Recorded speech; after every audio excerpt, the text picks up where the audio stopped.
This is a reading of the book of Deuteronomy. Easy to read version. Chapter 1. Moses talks to the Israelites. These are the commands that Moses gave the Israelites while they were in the Jordan Valley, in the desert east of the Jordan River. This was across from Suf, between the desert of Paran and the cities Tophel, Laban, Hazeroth, and Dizahab. The trip from Mount Horeb through the mountains of Seir to Kadesh Barnea takes only 11 days. But it was 40 years from the time the Israelites left Egypt until the time they came to this place. On the first day of the 11th month of the 40th year, Moses spoke to the people and told them everything the Lord commanded. This was after he defeated Sihon and Og. Sihon was the king of the Amorites and lived in Heshbon. Og was the king of Bashan and lived in Ashtaroth and Edrei. The Israelites were in Moab on the east side of the Jordan River when Moses began to explain what God had commanded. At Mount Horeb, the Lord our God spoke to us. He said, "You have stayed at this mountain long enough. Go to the hill country where the Amorites live, and to all the neighboring areas in the Jordan Valley, the hill country, the western slopes, the Negev, and the seacoast. Go throughout the land of Canaan and Lebanon as far as the great river, the Euphrates. Look, I am giving you this land. Go and take it. It is the land that I, the Lord, promised to give to your ancestors, Abraham, Isaac, and Jacob. I promised to give this land to them and to their descendants." Moses chooses leaders. At that time I told you, I can't take care of you by myself. And now, there are even more of you. The Lord your God has added more and more people, so that today you are as many as the stars in the sky. May the Lord, the God of your ancestors, give you 1,000 times more people than you are now. May he bless you as he promised. But I cannot take care of you and solve all your arguments by myself. So choose some men from each tribe, and I will make them leaders over you. Choose wise men with experience who understand people." And you said, "That is a good thing to do." So I took the wise, experienced men you chose from your tribes, and I made them your leaders. In this way I gave you leaders over 1,000 people, over 100 people, over 50 people, and over 10 people. I also gave you officers for each of your tribes. At that time I told these judges, "Listen to the arguments between your people. Be fair when you judge each case. It doesn't matter if the problem is between two Israelites or between an Israelite and a foreigner.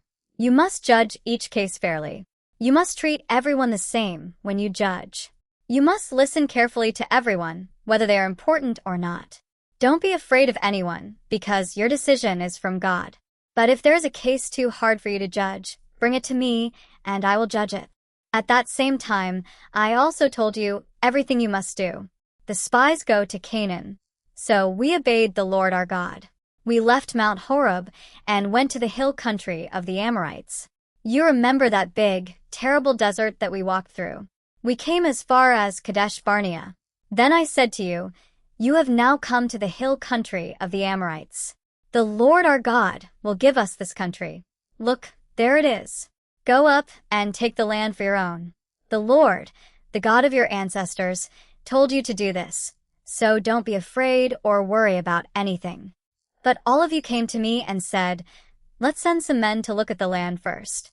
They can spy out the land and come back and tell us the way we should go and which cities we will come to." I thought that was a good idea. So I chose 12 men from among you, 1 man from each tribe. Then they left and went up to the hill country. They came to the valley of Eshcol and explored it. They took some of the fruit from that land and brought it back to us. They told us about the land and said, "The Lord our God is giving us a good land." But you refused to go into the land. You refused to obey the Lord your God. You went to your tents and began to complain. You said, "The Lord hates us. He brought us out of the land of Egypt just to let the Amorites destroy us. Where can we go now? The men we sent have frightened us with their report. They said, 'The people there are bigger and taller than we are. The cities are big and have walls as high as the sky. And we saw giants there.' So I said to you, don't be upset or afraid of those people. The Lord your God is in front, leading you. He will fight for you just as he did in Egypt. You saw what happened in the desert. You saw how the Lord your God carried you like a man carries his child. He brought you safely all the way to this place. But you didn't trust the Lord your God then either. But he was always in front, going ahead to find a place for you to camp. At night, he was in the fire that showed you where to go. And during the day, he was in the cloud. People not allowed to enter Canaan. The Lord heard what you said, and he was angry. He made a vow. He said, "Not one of you evil people who are alive now will go into the good land that I promised to your ancestors. Only Caleb son of Jephunneh will see that land. I will give Caleb the land he walked on, and I will give that land to his descendants, because he did all that I, the Lord, commanded." The Lord was also angry with me because of you. He said to me, "Moses, you cannot enter the land either. But your helper, Joshua son of Nun, will go into the land.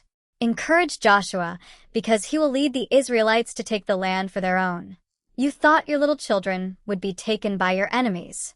But those children, who are still too young to know right from wrong, will go into the land. I will give it to them. Your children will take the land for their own. But you must turn around, take the road to the Red Sea, and go back into the desert." Then you said, "Moses, we sinned against the Lord, but now we will do what the Lord our God commanded us before. We will go and fight." Then each of you put on your weapons. You thought it would be easy to go and take the hill country. But the Lord said to me, "Tell the people not to go up there and fight, because I will not be with them. Their enemies will defeat them." I spoke to you, but you did not listen. You refused to obey the Lord's command. You thought you could use your own power, so you went up into the hill country. The Amorites who lived there came out like a swarm of bees and chased you all the way from Seir to Hormah. Then you came back crying to the Lord for help, but the Lord refused to listen to you. So you stayed at Kadesh for such a long time. Deuteronomy chapter 2 easy to read version. Israel wanders through the desert. Then we did what the Lord told me to do. We went back into the desert on the road that leads to the Red Sea. We traveled for many days to go around the mountains of Seir. Then the Lord said to me, "You have traveled around these mountains long enough. Turn north. Tell the people this: you will pass through the land of Seir. This land belongs to your relatives, the descendants of Esau. They will be afraid of you. Be very careful. Don't fight them. I will not give you any of their land, not even a foot of it, because I gave the hill country of Seir to Esau to keep as his own. You must pay the people of Esau for any food you eat or water you drink there. Remember that the Lord your God has blessed you in everything you have done. He knows about everything that happened on the trip through this great desert. The Lord your God has been with you these 40 years. You have always had everything you needed. So we passed by our relatives, the people of Esau living there in Seir. We left the road that leads from the Jordan Valley to the towns of Elath and Ezion-Geber. We turned onto the road that goes to the desert in Moab, Israel at Ar.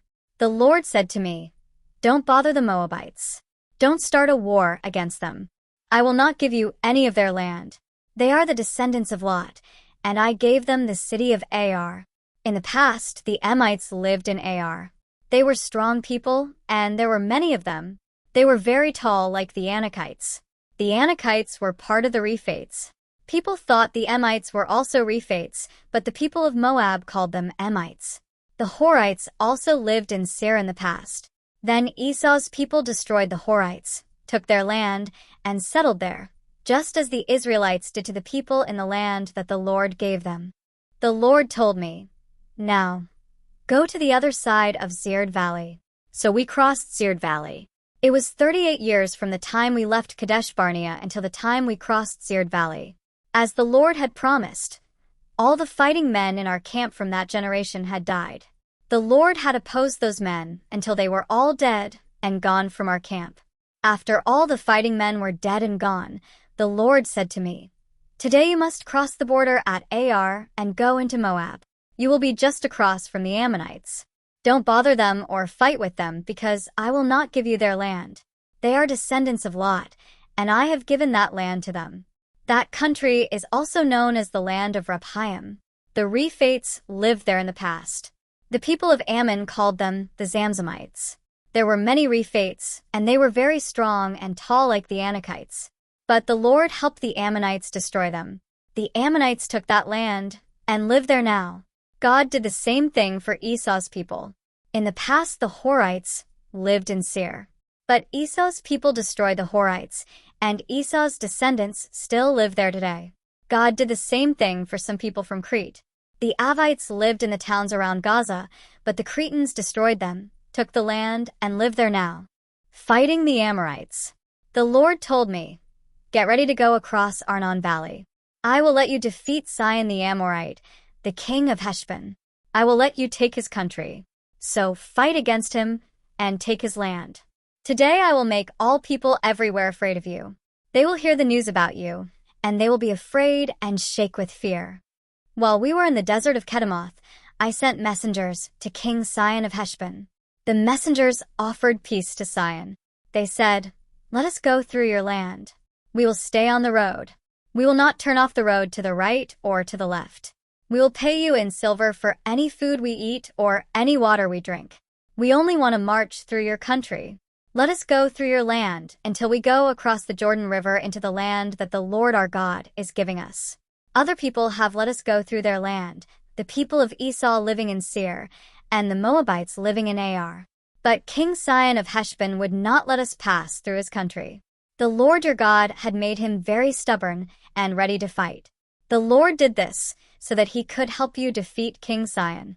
And today we know that is what happened. The Lord said to me, "I am giving King Sihon and his country to you. Now, go take his land." Then King Sihon and all his people came out to fight against us at Jahaz. But the Lord our God gave him to us. We defeated King Sihon, his sons, and all his people. We captured all the cities that belonged to King Sihon at that time. We completely destroyed the people in every city, the men, women, and children. We did not leave anyone alive. We took only the cattle and the valuable things from those cities. We defeated the town of Aroer on the edge of the Arnon Valley, and the other town in the middle of that valley. The Lord let us defeat all the cities between the Arnon Valley and Gilead. No city was too strong for us. But you did not go near the land that belongs to the people of Ammon.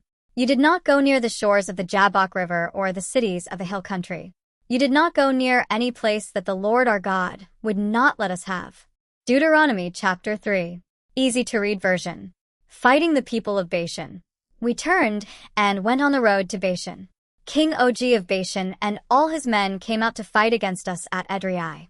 The Lord said to me, "Don't be afraid of Og. I have decided to give him to you. I will give you all his men and his land. You will defeat him just as you defeated Sihon, the Amorite king who ruled in Heshbon." So the Lord our God let us defeat King Og of Bashan. We destroyed him and all his men. Not one of them was left. Then we took all the cities that belonged to Og at that time. We took all the cities from Og's people, 60 cities in the area of Argob, Og's kingdom in Bashan. All these cities were very strong.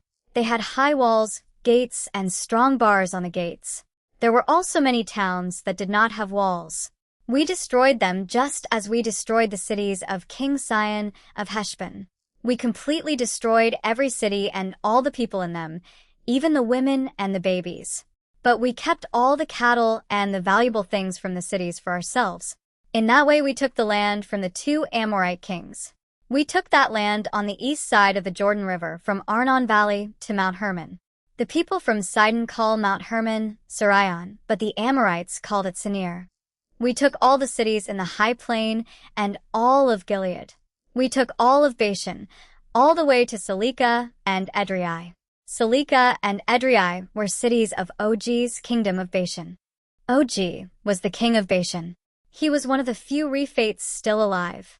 His bed was made from iron, and it was over 13 feet long and 6 feet wide. The bed is still in the city of Rabbah, where the Ammonites live, the land east of the Jordan River. So we took that land to be ours. I gave part of this land to the tribes of Reuben and Gad. I gave them the land from Aroer in the Arnon Valley to the hill country of Gilead with the cities in it. They got half of the hill country of Gilead. I gave the other half of Gilead and the whole area of Bashan to half the tribe of Manasseh. Bashan was Og's kingdom. Part of Bashan was called Argob. It was also called the land of Rephaim. Jair, from the tribe of Manasseh, took the whole area of Argob. That area went all the way to the border of the Jeshurites and the Maccathites. It was named for Jair, and even today, people call Bashan the towns of Jair. I gave Gilead to Machir, and to the tribe of Reuben and the tribe of Gad, I gave the land that begins at Gilead and goes from the Arnon Valley to the Jabbok River. The middle of the valley is one border. The Jabbok River is the border for the Ammonites. The Jordan River near the desert is their western border. Lake Galilee is north of this area, and the Dead Sea is to the south. It is at the bottom of the cliffs of Pisgah, which are to the east. At that time I gave those tribes this command: The Lord your God has given you the land on this side of the Jordan River to live in. But now your fighting men must take their weapons and lead the other Israelite tribes across the river. Your wives, your little children, and your cattle, I know you have many cattle, will stay here in the cities I have given you. But you must help your Israelite relatives until they take the land that the Lord is giving them on the other side of the Jordan River. Help them until the Lord gives them peace there, just as he did for you here. Then you may come back to this land that I have given you. Then I told Joshua, You have seen all that the Lord your God has done to these two kings. The Lord will do the same thing to all the kingdoms you will enter. Don't fear the kings of these lands, because the Lord your God will fight for you. Moses not allowed in Canaan. Then I begged the Lord to do something special for me. I said, Lord God, I am your servant. I know that you have shown me only a small part of the wonderful and powerful things you will do. There is no God in heaven or earth that can do the great and powerful things you have done. Please let me go across the Jordan River and see the good land on the other side. Let me see the beautiful hill country and Lebanon. But the Lord was angry with me because of you and refused to listen to me. The Lord said to me, That's enough. Don't say another word about this. Go up to the top of Mount Pisgah. Look to the west, to the north, to the south, and to the east. You may see these things with your eyes, but you can never go across the Jordan River. You must give instructions to Joshua. Encourage him. Make him strong, because Joshua must lead the people across the Jordan River. You can see the land, but Joshua will lead them into that land. He will help them take the land and live in it. So we stayed in the valley across from Beth Peor. Deuteronomy chapter 4. Easy to read version. Moses' warning to obey God's laws. Now, Israel, listen to the laws and to the commands that I teach you. Obey them, and you will live. Then you can go in and take the land that the Lord, the God of your ancestors, is giving you. You must not add to what I command you, and you must not take anything away. You must obey the commands of the Lord your God that I have given you. You have seen what the Lord did at Baal-peor. The Lord your God destroyed all your people who followed the false god Baal at that place. But all of you who stayed with the Lord your God are alive today. I taught you the laws and rules that the Lord my God commanded me. I did this so you could obey them in the land you are ready to enter and take for your own. Obey these laws carefully. This will show the people of the other nations that you are wise and sensible. They will hear about these laws and say, Truly, the people of this great nation are wise and sensible. The Lord our God is near when we ask him to help us. No other nation has a God like that. And no other nation is great enough to have laws and rules as good as the teachings I give you today. But you must be careful. Be sure that as long as you live you never forget what you have seen. You must teach these things to your children and grandchildren. Remember the day you stood before the Lord your God at Mount Horeb. The Lord said to me, Gather the people together to listen to what I have to say. Then they will learn to respect me as long as they live on earth, and they will teach these things to their children. You came near and stood at the bottom of the mountain. The mountain burned with fire that reached up to the sky. There were thick black clouds and darkness. Then the Lord spoke to you from the fire. You heard the sound of someone speaking, but you did not see any form. There was only a voice. The Lord told you about his agreement, which he commanded you to obey. He told you about the 10 Commandments, which he wrote on 2 stone tablets. At that time the Lord also commanded me to teach you the other laws and rules that you must follow in the land you are going to take and live in. On the day the Lord spoke to you from the fire at Mount Horeb, you did not see him. There was no shape for God. So be careful. Don't sin and destroy yourselves by making false gods or statues in the shape of any living thing. Don't make an idol that looks like a man or a woman, or like an animal on the earth, or like a bird that flies in the sky. And don't make an idol that looks like anything that crawls on the ground or like a fish in the sea. And be careful when you look up to the sky and see the sun, the moon, and the stars, all the many things in the sky. Be careful that you are not tempted to worship and serve them. The Lord your God lets the other people in the world do this. But the Lord brought you out of Egypt to make you his own special people. He saved you from Egypt. It was as if he pulled you from a hot furnace. And now you are his people. The Lord was angry with me because of you. He swore that I could not go across the Jordan River into the good land that the Lord your God is giving you. So, I must die here in this land. I cannot go across the Jordan River, but you will soon go across it and take that good land and live there. You must be careful not to forget the agreement that the Lord your God made with you. You must obey the Lord's command. Don't make any idols in any form, because the Lord your God hates for his people to worship other gods. And he can be like a fire that destroys. You will live in the country a long time. You will have children and grandchildren there. After all that time, be sure that you do not then ruin your lives by making any kind of idol. That is something the Lord your God considers evil, and it would make him very angry. So, I am warning you now. Heaven and earth are my witnesses. If you do such an evil thing, you will quickly be destroyed. You are crossing the Jordan River now to take that land. But if you make any idols, you will not live there very long. No, you will be destroyed completely. The Lord will scatter you among the nations. And only a few of you will be left alive to go to the countries where the Lord will send you. There you will serve gods made by men, things made of wood and stone that cannot see or hear or eat or smell. But there in these other lands you will look for the Lord your God. And if you look for him with all your heart and soul, you will find him. When you are in trouble, when all these things happen to you, then you will come back to the Lord your God and obey him. The Lord your God is a merciful God. He will not leave you there or destroy you completely. He will not forget the agreement that he made with your ancestors. Think about the great things God did. Has anything this great ever happened before? Never. Look at the past. Think about everything that happened before you were born. Go all the way back to the time when God made people on the earth. Look at everything that has happened anywhere in the world. Has anyone ever heard about anything as great as this? No. You people heard God speaking to you from a fire, and you are still alive. Has that ever happened to anyone else? No. Has any other God ever tried to go and take a people for himself from inside another nation? No. But you yourselves have seen everything that the Lord your God did for you. He showed you his power and strength. You saw the troubles that tested the people. You saw miracles and wonders. You saw war and the terrible things that happened. The Lord showed you all this so that you would know that he is God. There is no other God like him. He let you hear his voice from heaven so that he could teach you a lesson. On earth he let you see his great fire, and he spoke to you from it. He loved your ancestors. That is why he chose you, their descendants. And that is why he brought you out of Egypt. He was with you and brought you out with his great power. When you moved forward, he forced out nations that were greater and more powerful than you.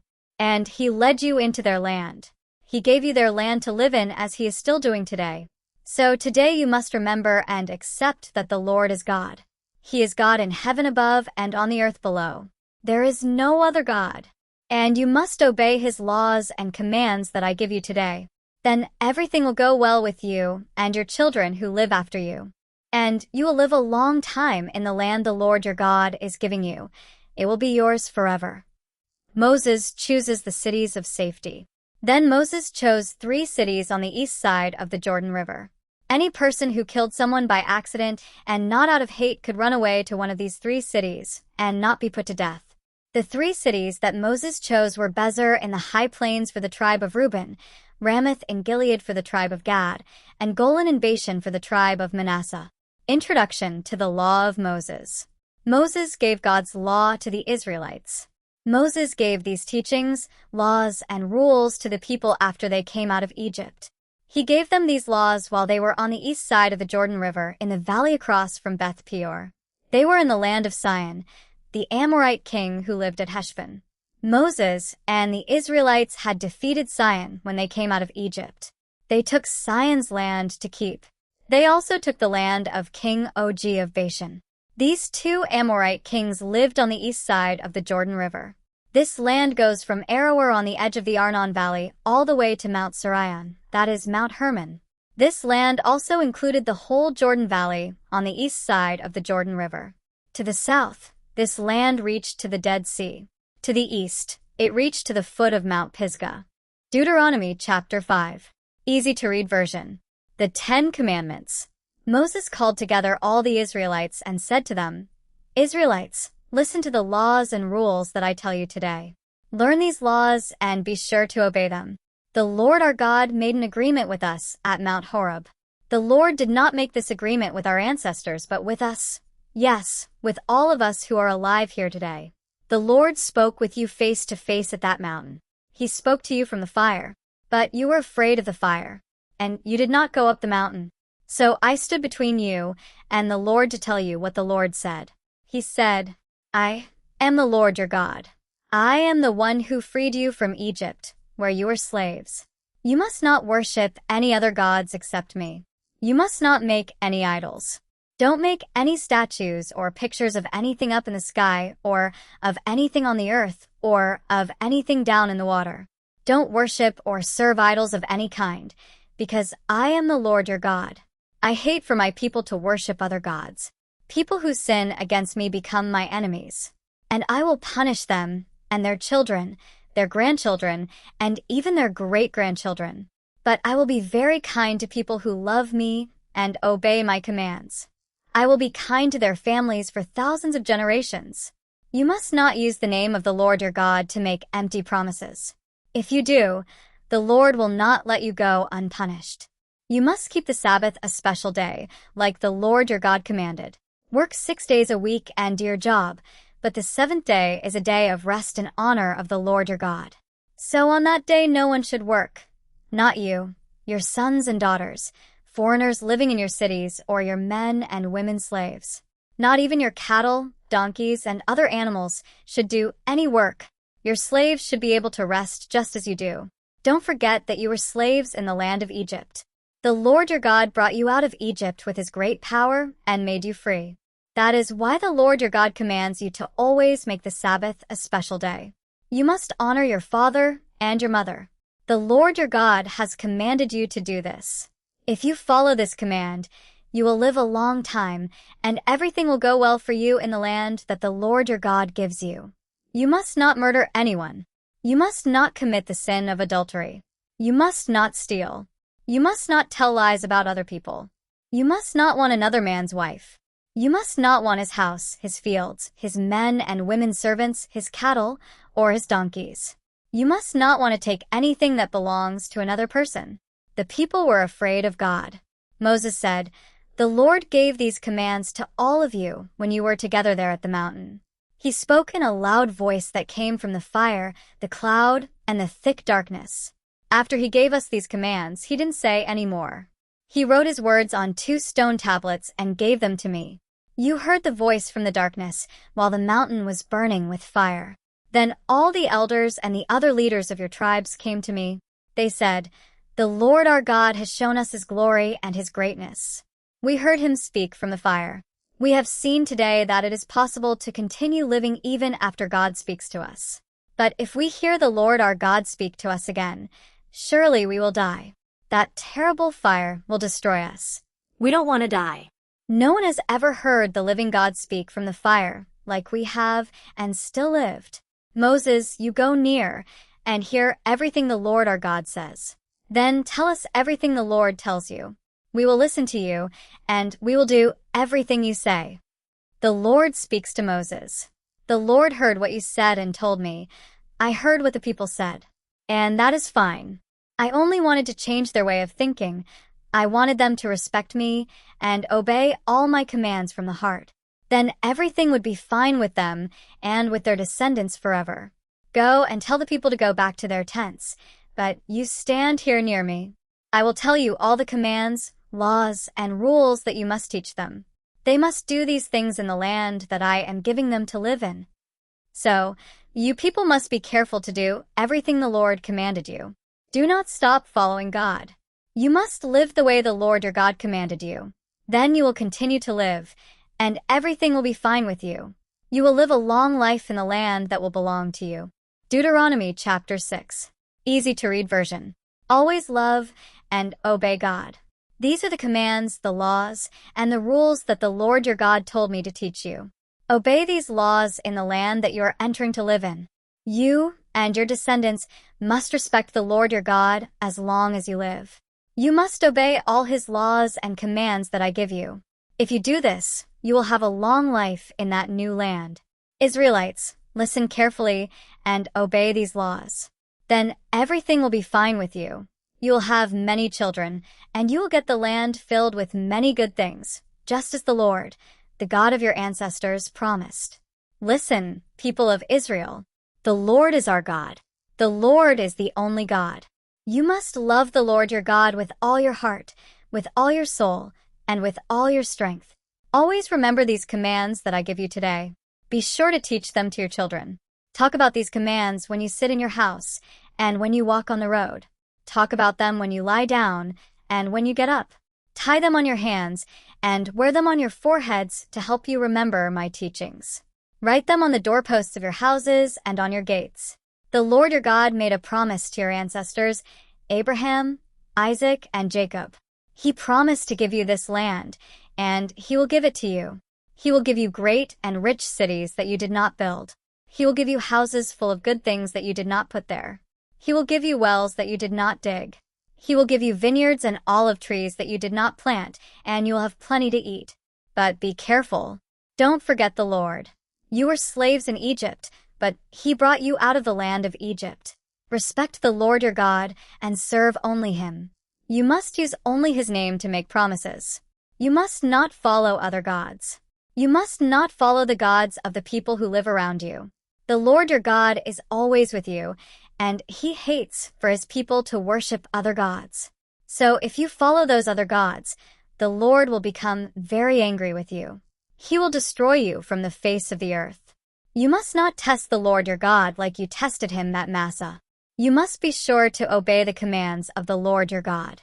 You must follow all the teachings and laws he has given you. You must do what is right and good, what pleases the Lord. Then everything will go well for you, and you can go in and take the good land that the Lord promised your ancestors. And you will force out all your enemies, just as the Lord said. Teach your children the things God did. In the future, your children might ask you, the Lord our God gave you teachings, laws, and rules. What do they mean? Then you will say to them, we were Pharaoh's slaves in Egypt, but the Lord brought us out of Egypt with his great power. The Lord did great and amazing things. We saw him do these things to the Egyptian people, to Pharaoh, and to the people in Pharaoh's house. He brought us out of Egypt so that he could give us the land that he promised our ancestors. The Lord commanded us to follow all these teachings. We must respect the Lord our God. Then he will always keep us alive and doing well, as we are today. If we carefully obey the whole law, exactly as the Lord our God told us to, he will say that we have done a very good thing. Deuteronomy chapter 7. Easy to read version. Israel, God's special people. The Lord your God will lead you into the land that you are entering to take for your own. He will force out many nations for you. The Hittites, Girgashites, Amorites, Canaanites, Perizzites, Hivites, and Jebusites, 7 nations greater and more powerful than you. The Lord your God will put these nations under your power, and you will defeat them. You must destroy them completely. Don't make an agreement with them or show them mercy. Don't marry any of them, and don't let your sons or daughters marry any of the people from those other nations. If you do, they will turn your children away from following me. Then your children will serve other gods, and the Lord will be very angry with you. He will quickly destroy you. Destroy false gods. This is what you must do to those nations. You must smash their altars and break their memorial stones into pieces. Cut down their Asherah poles and burn their statues. Do this because you are the Lord's own people. From all the people on earth, The Lord your God chose you to be his special people, people who belong only to him. Why did the Lord love and choose you? It was not because you are such a large nation. You had the fewest of all people. But the Lord brought you out of Egypt with great power and made you free from slavery. He freed you from the control of Pharaoh, the king of Egypt. The Lord did this because he loves you, and he wanted to keep the promise he made to your ancestors. So remember that the Lord your God is the only God, and you can trust him. He keeps his agreement. He shows his love and kindness to all people who love him and obey his commands. He continues to show his love and kindness through 1,000 generations, but the Lord punishes people who hate him. He will destroy them. He will not be slow to punish those who hate him. So you must be careful to obey the commands, laws, and rules that I give you today. If you listen to these laws, and if you are careful to obey them, the Lord your God will keep his agreement of love with you. He promised this to your ancestors. He will love you and bless you. He will make your nation grow. He will bless your children. He will bless your fields with good crops and will give you grain, new wine, and oil. He will bless your cows with calves and your sheep with lambs. You will have all these blessings in the land that he promised your ancestors to give you. You will be blessed more than all people. Every husband and wife will be able to have children. Your cows will be able to have calves. The Lord will take away all sickness from you, and he will not let you catch any of the terrible diseases that you had in Egypt. But he will make your enemies catch those diseases. You must destroy all the people the Lord your God helps you defeat. Don't feel sorry for them, and don't worship their gods. They will trap you. They will ruin your life. The Lord promises to help his people. Don't say in your heart, "These nations are stronger than we are. How can we force them out?" You must not be afraid of them. You must remember what the Lord your God did to Pharaoh and to all the people of Egypt. You saw the great troubles he gave them and the amazing things he did. You saw the Lord use his great power and strength to bring you out of Egypt. The Lord your God will use that same power against all the people you fear.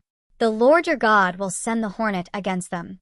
He will do this until he destroys all the people who escaped and tried to hide.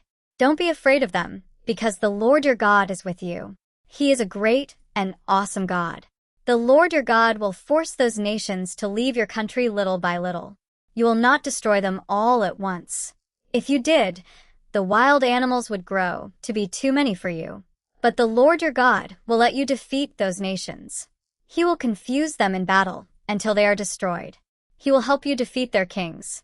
You will kill them, and the world will forget they ever lived. No one will be able to stop you. You will destroy them all. You must throw the statues of their gods into the fire and burn them. You must not want to keep the silver or the gold that is on those statues for yourselves. It will be like a trap to you. It will ruin your life. The Lord your God hates those idols. You must not bring any of those disgusting idols into your homes, or you will be destroyed just as they will be. You must treat them as the disgusting things they are. They are to be destroyed. Deuteronomy chapter 8, easy to read version. Remember the Lord. You must obey all the commands that I give you today, because then you will live and grow to become a great nation. You will get the land that the Lord promised to your ancestors. And you must remember the entire trip that the Lord your God has led you through these 40 years in the desert. He was testing you. He wanted to make you humble. He wanted to know what is in your heart. He wanted to know if you would obey his commands. He humbled you and let you be hungry. Then he fed you with manna, something you did not know about before. It was something your ancestors had never seen. Why did the Lord do this? Because he wanted you to know that it is not just bread that keeps people alive. People's lives depend on what the Lord says. These past 40 years, your clothes did not wear out, and your feet did not swell. You must remember that the Lord your God teaches and corrects you as a father teaches and corrects his son. You must obey the commands of the Lord your God. Follow him and respect him. The Lord your God is bringing you into a good land, a land with rivers and pools of water. Water flows out of the ground in the valleys and hills. It is a land with wheat and barley, grapevines, fig trees, and pomegranates. It is a land with olive oil and honey. There you will have plenty of food and everything you need. It is a land where the rocks are iron. You can dig copper out of the hills. You will have all you want to eat. Then you will praise the Lord your God for the good land He has given you. Don't forget what the Lord did. Be careful. Don't forget the Lord your God. Be careful to obey the commands, laws, and rules that I give you today. Then you will have plenty to eat, and you will build good houses and live in them. Your cattle, sheep, and goats will grow large. You will get plenty of gold and silver. You will have plenty of everything. When that happens, you must be careful not to become proud. You must not forget the Lord your God. You were slaves in Egypt, but He made you free and brought you out of that land. He led you through that great and terrible desert where there were poisonous snakes and scorpions. The ground was dry, and there was no water anywhere. But He gave you water out of a solid rock. In the desert He fed you manna, something your ancestors had never seen. He tested you to make you humble, so that everything would go well for you in the end. Don't ever say to yourself, I got all this wealth by my own power and ability. Remember, the Lord your God is the one who gives you power to do these things. He does this because He wants to keep the agreement that He made with your ancestors, as He is doing today. Don't ever forget the Lord your God. Don't ever follow other gods or worship and serve them.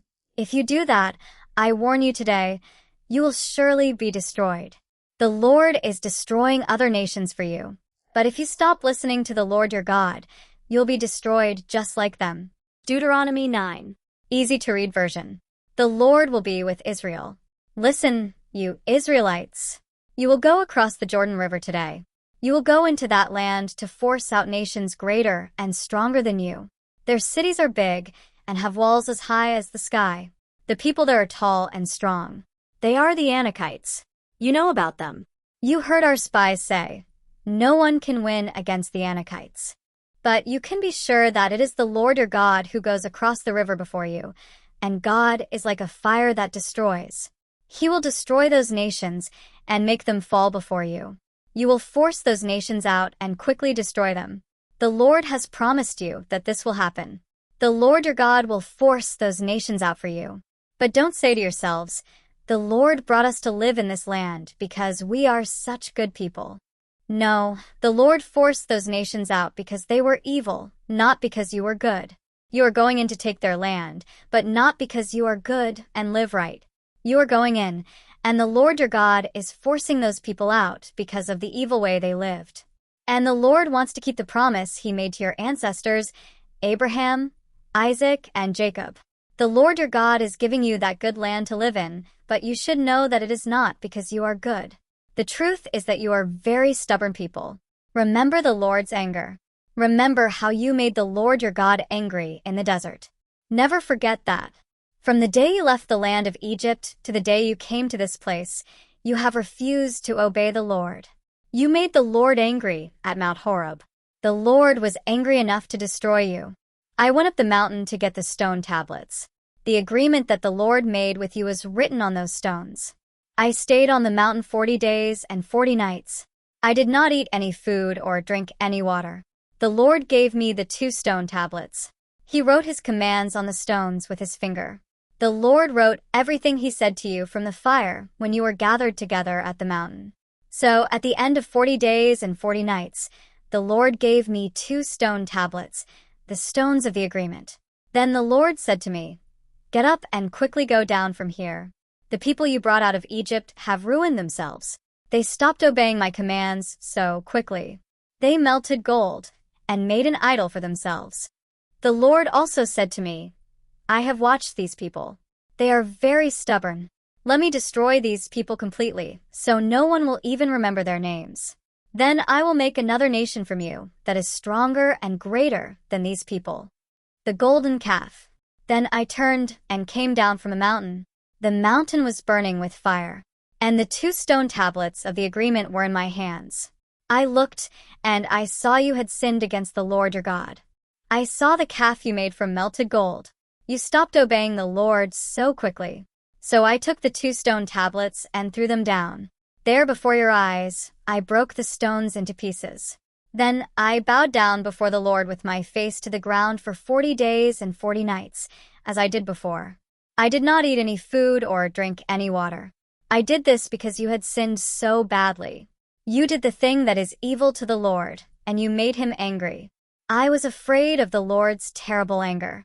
He was angry enough to destroy you, but the Lord listened to me again. The Lord was very angry with Aaron, enough to destroy him. So I also prayed for Aaron at that time. I took that terrible thing, the calf you made, and burned it in the fire. I broke it into small pieces, and I crushed the pieces until they were dust. Then I threw the dust into the river that came down from the mountain. Moses asks God to forgive Israel. Also, at Taberah, Massah, and Kibroth Hattaavah you made the Lord angry. And you did not obey when the Lord told you to leave Kadesh Barnea. He said, "Go up and take the land I am giving you." But you refused to obey the Lord your God. You did not trust him. You did not listen to his command. All the time that I have known you, you have refused to obey the Lord. So I bowed down before the Lord 40 days and 40 nights, because the Lord said he would destroy you. I prayed to the Lord. I said, "Lord God, don't destroy your people. They belong to you. You freed them and brought them out of Egypt with your great power and strength. Remember your promise to your servants Abraham, Isaac, and Jacob. Forget how stubborn these people are. Don't look at their evil ways or their sins. If you punish your people, the Egyptians might say, 'The Lord was not able to take his people into the land he promised them, and he hated them. So he took them into the desert to kill them.' But they are your people, Lord. They belong to you. You brought them out of Egypt with your great power and strength." Deuteronomy chapter 10. Easy to read version. New stone tablets. At that time the Lord said to me, "You must cut out 2 stone tablets like the first 2 stones. Then you must come up to me on the mountain. Also make a wooden box. I will write on the stone tablets the same words that were on the first stones, the stones you broke. Then you must put these new stones in the box." So I made a box from acacia wood. I cut 2 stone tablets like the first 2 stones. Then I went up on the mountain. I had the 2 stone tablets in my hand. And the Lord wrote on the stones the same words he had written before, the 10 commandments he spoke to you from the fire when you were gathered together at the mountain. Then the Lord gave the 2 stone tablets to me. I came back down from the mountain. I put the stones in the box I had made. The Lord commanded me to put them there. And the stones are still there in that box. The Israelites traveled from the wells of the people of Jochan to Mosera. There Aaron died and was buried. Aaron's son Eleazar served in Aaron's place as priest. Then the Israelites went from Mosera to Gudgoda. And they went from Gudgoda to Jotbathah, a land of rivers. At that time the Lord separated the tribe of Levi from the other tribes for his special work. They had the work of carrying the Lord's box of the agreement. They also served as priests before the Lord. And they had the work of blessing people in the Lord's name. They still do this special work today. That is why the people from the tribe of Levi did not get any share of land like the other tribes did. They have the Lord for their share. That is what the Lord your God promised them. I stayed on the mountain 40 days and 40 nights, like the first time. The Lord also listened to me at that time. He decided not to destroy you. The Lord said to me, "Go and lead the people on their trip. They will go in and live in the land that I promised to give to their ancestors." What the Lord really wants. Now, Israelites, listen. What does the Lord your God really want from you? The Lord your God wants you to respect him and do what he says. He wants you to love him and to serve the Lord your God with all your heart and with all your soul. So obey the laws and commands of the Lord that I am giving you today. These laws and commands are for your own good. Everything belongs to the Lord your God. The heavens, even the highest heavens, belong to him. The earth and everything on it belong to him. The Lord loved your ancestors very much. He loved them so much that he chose you, their descendants, to be his people. He chose you instead of any other nation, and you are still his chosen people today. Stop being stubborn. Give your hearts to God. The Lord is your God. He is the God of gods and the Lord of lords. He is the great God. He is the amazing and powerful fighter. To him, everyone is the same. He does not accept money to change his mind. He defends widows and orphans. He loves even the strangers living among us. He gives them food and clothes. So you must also love them, because you yourselves were strangers in the land of Egypt. You must respect the Lord your God and worship only Him. Never leave Him. When you make promises, you must use His name only. He is the one you should praise. He is your God. He has done great and amazing things for you. You have seen them with your own eyes. When your ancestors went down into Egypt, there were only 70 people. Now the Lord your God has made you as many as the stars in the sky. Deuteronomy chapter 11. Easy to read version. Remember the Lord. So, you must love the Lord your God. You must do what He tells you to do and always obey His laws, rules, and commands. Remember today all the great things the Lord your God has done to teach you. It was you, not your children, who saw those things happen and lived through them. You saw how great He is. You saw how strong He is, and you saw the powerful things He does. You, not your children, saw the miracles He did in Egypt. You saw what He did to Pharaoh, the king of Egypt, and to his whole country. You, not your children, saw what He did to the Egyptian army, to their horses and chariots. They were chasing you, but you saw Him cover them with the water from the Red Sea. You saw how the Lord completely destroyed them. It was you, not your children, who saw everything He did for you in the desert until you came to this place. You saw what He did to Dathan and Abiram, the sons of Eliab from Reuben's family. All the Israelites watched as the ground opened up like a mouth and swallowed them, their families, their tents, and all of their servants and animals. It was you, not your children, who saw all the great things the Lord did. So, you must obey every command I tell you today. Then you'll be strong, and you'll be able to go across the Jordan River and take the land that you are ready to enter. Then you will live a long life in that country. The Lord promised to give that land to your ancestors and all their descendants. It is a land filled with many good things. The land that you will get is not like the land of Egypt that you came from. In Egypt you planted your seeds and used your feet to pump water from the canals to water your fields like a vegetable garden. But the land that you will soon get is not like that. In Israel there are mountains and valleys, and the land gets its water from the rain that falls from the sky. The Lord your God cares for that land. The Lord your God watches over it, from the beginning to the end of the year. The Lord says, you must listen carefully to the commands I give you today. You must love the Lord your God, and serve Him with all your heart and all your soul. If you do that, I will send rain for your land at the right time. I will send the autumn rain and the spring rain. Then you can gather your grain, your new wine, and your oil. And I will make grass grow in your fields for your cattle. You will have plenty to eat. He says, be careful. Don't be fooled. Don't turn away from me to serve other gods and to bow down to them. If you do that, the Lord will become very angry with you. He will shut the skies, and there will be no rain. The land will not make a harvest, and you will soon die in the good land that the Lord is giving you. Remember these commands I give you. Keep them in your hearts. Write them down and tie them on your hands, and wear them on your foreheads as a way to remember my laws. Teach these laws to your children. Talk about these things when you sit in your houses, when you walk along the road, when you lie down, and when you get up. Write these commands on the doorposts of your houses and on your gates. Then both you and your children will live a long time in the land that the Lord promised to give to your ancestors. You will live there as long as the skies are above the earth. Be careful to obey every command I have told you to follow. Love the Lord your God, follow all His ways, and be faithful to Him. Then, when you go into the land, the Lord will force all those other nations out. You will take the land from nations that are larger and more powerful than you. All the land you walk on will be yours. Your land will go from the desert in the south all the way to Lebanon in the north. It will go from the Euphrates River in the east all the way to the Mediterranean Sea. No one will be able to stand against you. The Lord your God will make the people fear you wherever you go in that land. That is what He promised you before. Israel's choice, blessings or curses.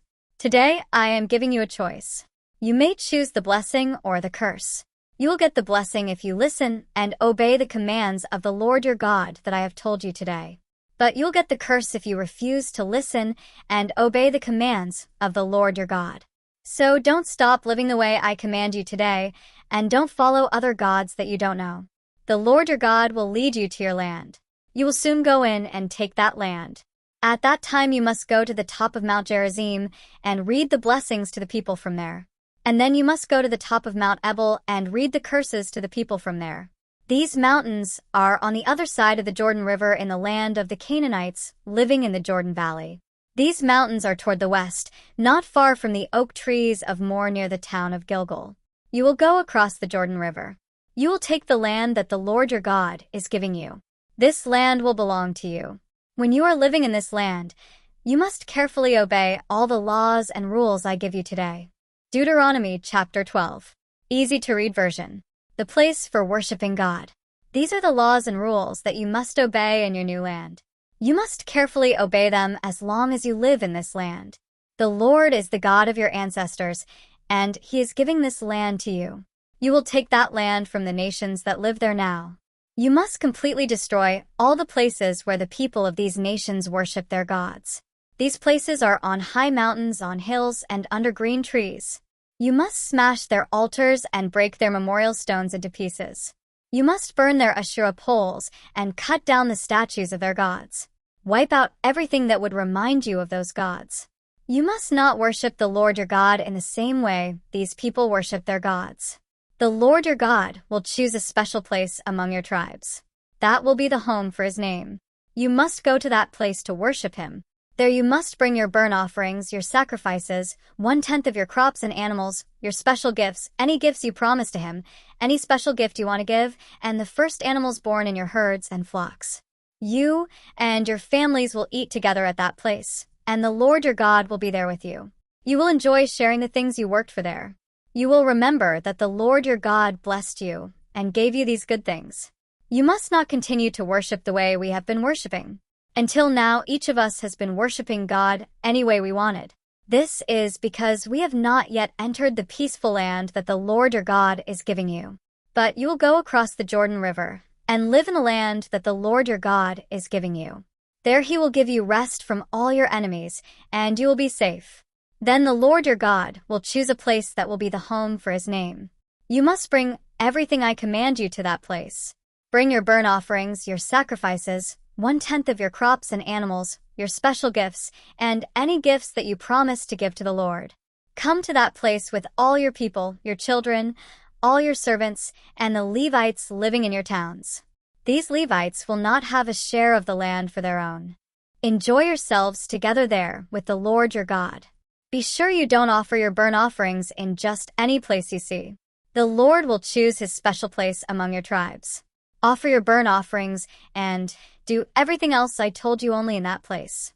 Whenever you want to eat meat, you can enjoy that blessing from the Lord your God wherever you live. You can butcher the animal just as you do gazelles and deer, and anyone, clean or unclean, can eat it. But you must not eat the blood.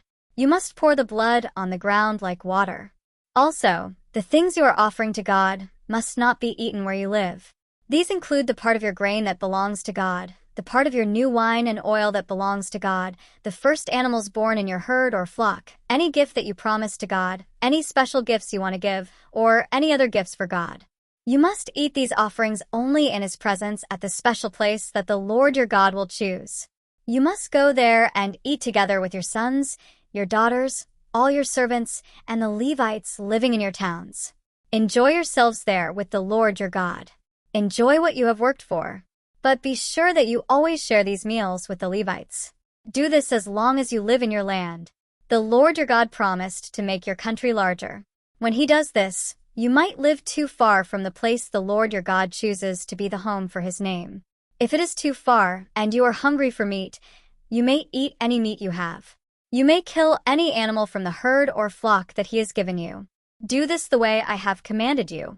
You may eat this meat there where you live any time you want. You may eat this meat the same as you would eat gazelle or deer meat. Anyone can do this, people who are clean and people who are unclean.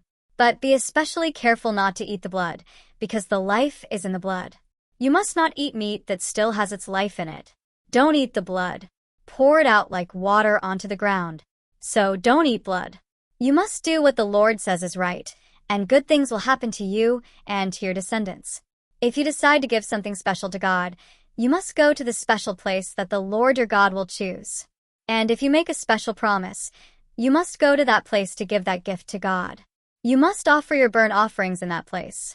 Offer the meat and the blood of your burnt offerings on the altar of the Lord your God. For your other sacrifices, you must pour the blood on the altar of the Lord your God. Then you may eat the meat. Carefully obey all the commands that I give you. When you do what is good and right, what pleases the Lord your God, then everything will go well for you and for your descendants forever. You are going to take your land from other people. The Lord your God will destroy these people for you. You will force them out of that land, and then you will live there. But be careful that you don't fall into the same trap they did. Don't go to their false gods for help. Don't say to yourself, "They worshipped these gods, so I will worship them too."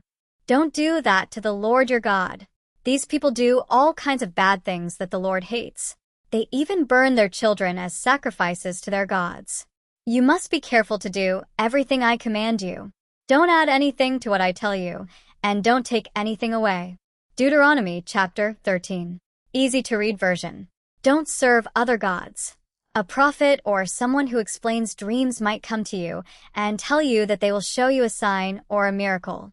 And the sign or miracle they told you about might come true. Then they might ask you to follow other gods you don't know, and say to you, "Let's serve these gods." Don't listen to them, because the Lord your God is testing you. He wants to know if you love him with all your heart and all your soul. You must follow the Lord your God. Respect him. Obey his commands and do what he tells you. Serve the Lord your God and never leave him. Also, you must kill that prophet or person who explains dreams because they told you to turn against the Lord your God. And it was the Lord your God who brought you out of the land of Egypt, where you were slaves.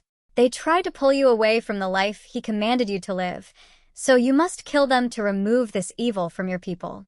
Someone close to you might secretly persuade you to worship other gods. It might be your own brother, your son, your daughter, the wife you love, or your closest friend. They might say, "Let's go and serve other gods."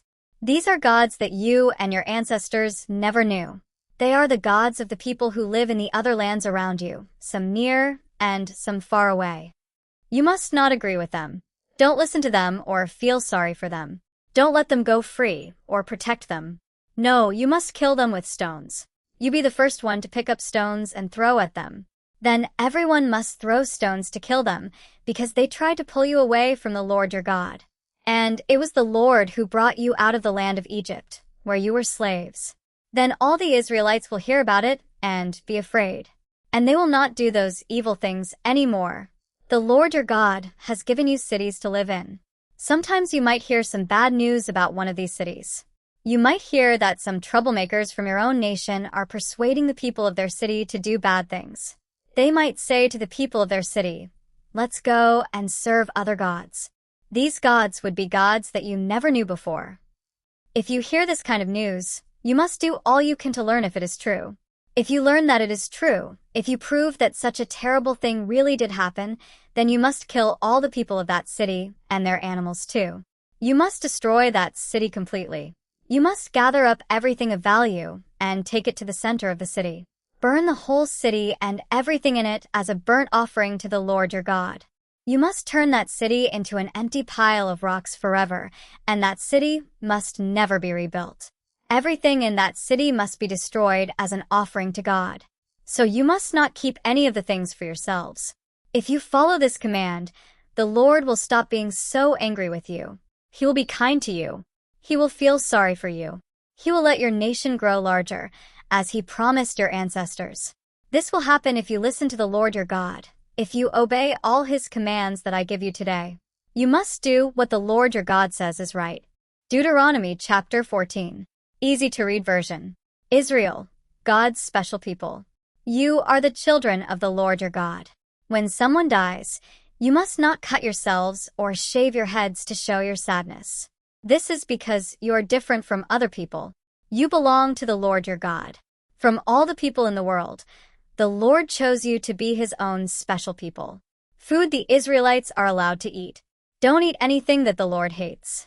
You may eat these animals, cattle, sheep, goats, deer, gazelles, roe deer, wild sheep, wild goats, antelopes, and mountain sheep. You may eat any animal that has hooves divided into two parts and that chews the cud. But don't eat camels, rabbits, or rock badgers. These animals chew the cud, but they don't have split hooves. So these animals are not a clean food for you. And you must not eat pigs. Their hooves are divided, but they don't chew the cud. So pigs are not a clean food for you. Don't eat any meat from pigs. Don't even touch a pig's dead body. You may eat any kind of fish that has fins and scales. But don't eat anything living in the water that does not have fins and scales. It is not a clean food for you. You may eat any clean bird. But don't eat any of these birds: eagles, vultures, buzzards, red kites, falcons, any kind of kite, any kind of raven, horned owls, screech owls, seagulls, any kind of hawk, little owls, great owls, white owls, desert owls, ospreys, cormorants, storks, any kind of heron, hoopoe, or bats. All insects with wings are unclean, so don't eat them. But you may eat any clean bird. Don't eat any animal that has died by itself. You may give the dead animal to the foreigner in your town, and he can eat it. Or you may sell the dead animal to a foreigner. But you yourselves must not eat the dead animal, because you belong to the Lord your God. You are his special people. Don't cook a baby goat in its mother's milk. Giving 1/10. Every year, you must be sure to save 1/10 of all the crops that grow in your fields. Then you must go to the place the Lord chooses to be the home for his name. You will go there to be with the Lord your God. At that place you will eat the 10th of your crops, 1/10 of your grain, your new wine, your oil, and the first animals born in your herds and flocks. In this way you will always remember to respect the Lord your God. But that place might be too far for you to travel to. Maybe you will not be able to carry 1/10 of all the crops that the Lord has blessed you with. If that happens, sell that part of your crops and take the money with you to the special place the Lord has chosen. Use the money to buy anything you want: cattle, sheep, wine, or beer, or any other food. Then you and your family should eat and enjoy yourselves there in that place with the Lord your God. But don't forget the Levites living in your town. Share your food with them, because they don't have a share of the land like you have. At the end of every 3 years, you must gather 1/10 of your harvest for that year. Store this food in your towns. Keep this food for the Levites, because they don't have any land of their own. Also keep this food for the foreigners, orphans, and widows who live in your towns. This will provide enough for them to come and eat all they want. If you do this, the Lord your God will bless you in everything you do. Deuteronomy chapter 15. Easy to read version. The special year of canceling debts. At the end of every 7 years, you must cancel debts. This is the way you must do this. Everyone who has lent money to another Israelite must cancel the debt. He should not ask a fellow Israelite to repay the debt, because the Lord said to cancel debts during that year. You may require a foreigner to repay you, but you must cancel any debt another Israelite owes you. There should not be any poor people in your country, because the Lord your God is giving you this land. And the Lord will greatly bless you.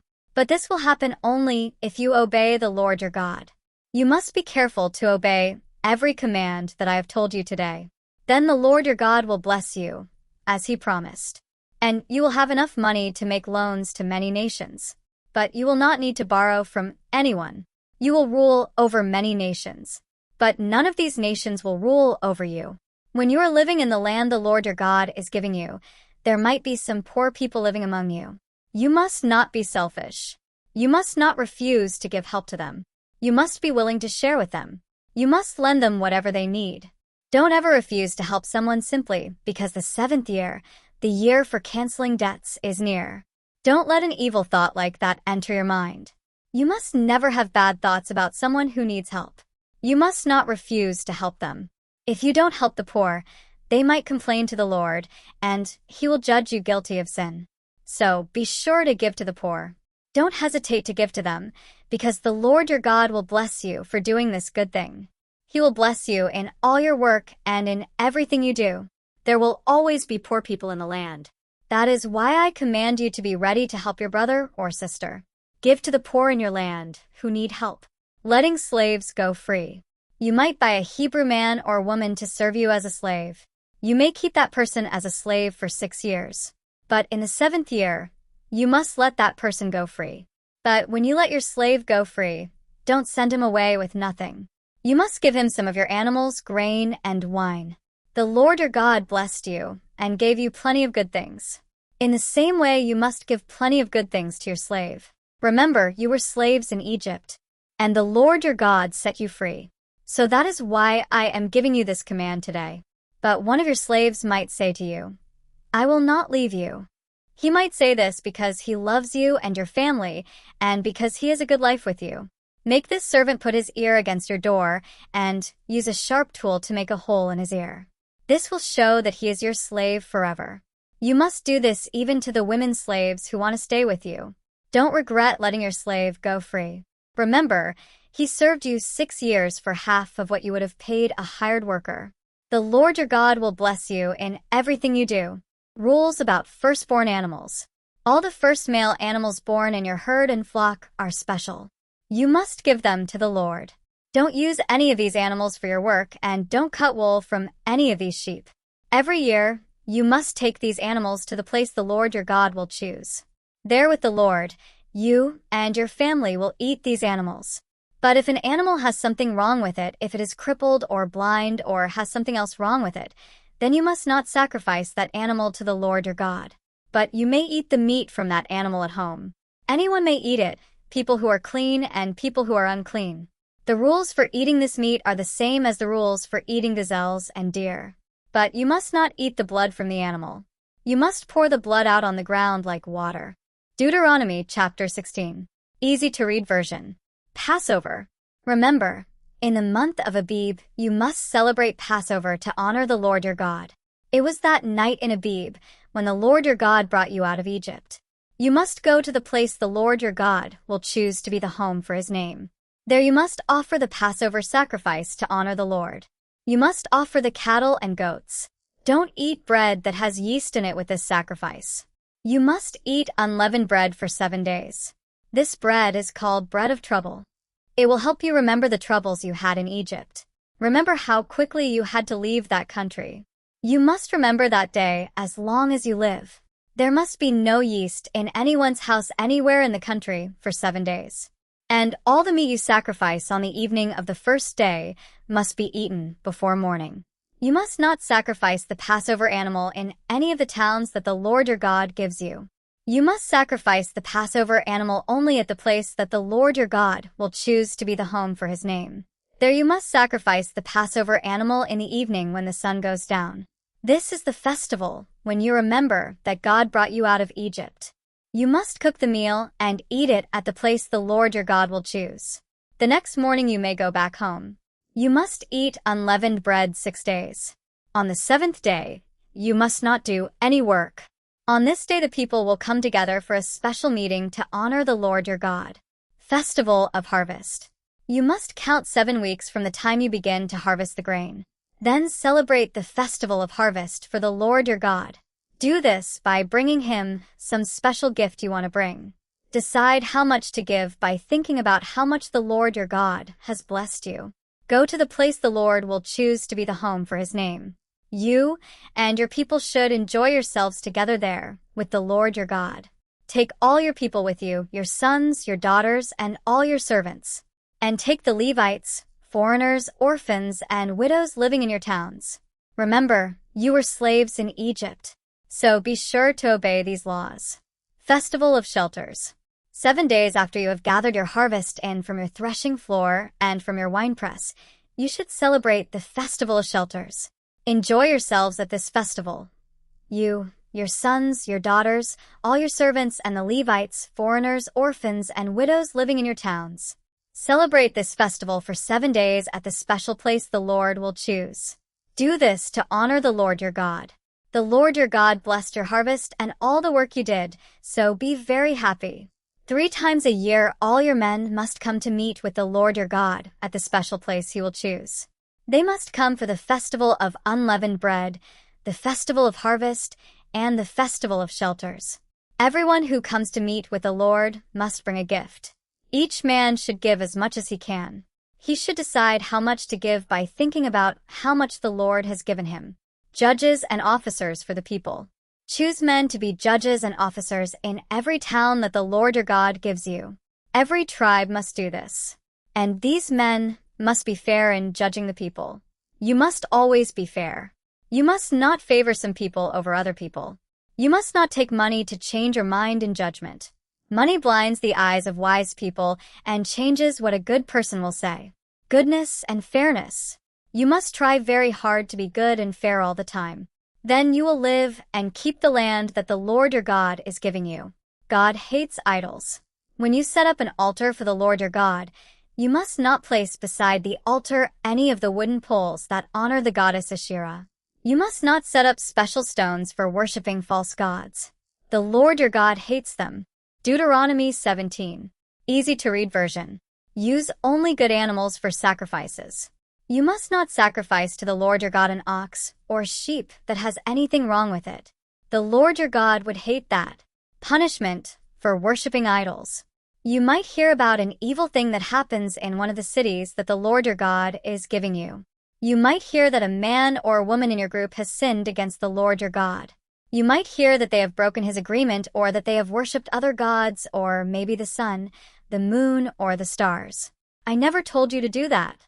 If you hear bad news like this, you must check it carefully. You must learn if it is true that this terrible thing has really happened in Israel. If you prove that it is true, you must punish the person who did this evil thing. You must take that man or woman out to a public place near the city gates and kill them with stones. But no one should be punished with death if only one witness says that person did that evil thing. But if 2 or 3 witnesses say it is true, the person must be killed. The witnesses must throw the first stones to kill that person. Then the other people should throw stones to finish killing that person. In this way, you will remove this evil from your group. Difficult court decisions. There might be some problems that are too hard for your courts to judge. It might be a murder case or an argument between 2 people. Or it might be a fight in which someone was hurt. When these cases are argued in your towns, your judges there might not be able to decide what is right. Then you must go to the special place that the Lord your God will choose. You must go to the priests who are Levites and to the judge on duty at that time. They will decide what to do about that problem. There at the Lord's special place, they will tell you their decision. You must do whatever they say. Be sure to do everything they tell you to do. You must accept their decision and follow their instructions exactly. Don't change anything. You must punish anyone who refuses to obey the judge or the priest who is there at that time serving the Lord your God. That person must die. You must remove this evil person from Israel. All the people will hear about this punishment and be afraid. Then they will not be stubborn anymore. How to choose a king. You will enter the land that the Lord your God is giving you. You will take that land and live in it. Then you will say, "We will put a king over us, like all the nations around us." When that happens, you must be sure to choose the king that the Lord your God chooses. The king over you must be one of your own people. You must not make a foreigner your king. The king must not get more and more horses for himself. And he must not send people to Egypt to get more horses, because the Lord has told you. You must never go back that way.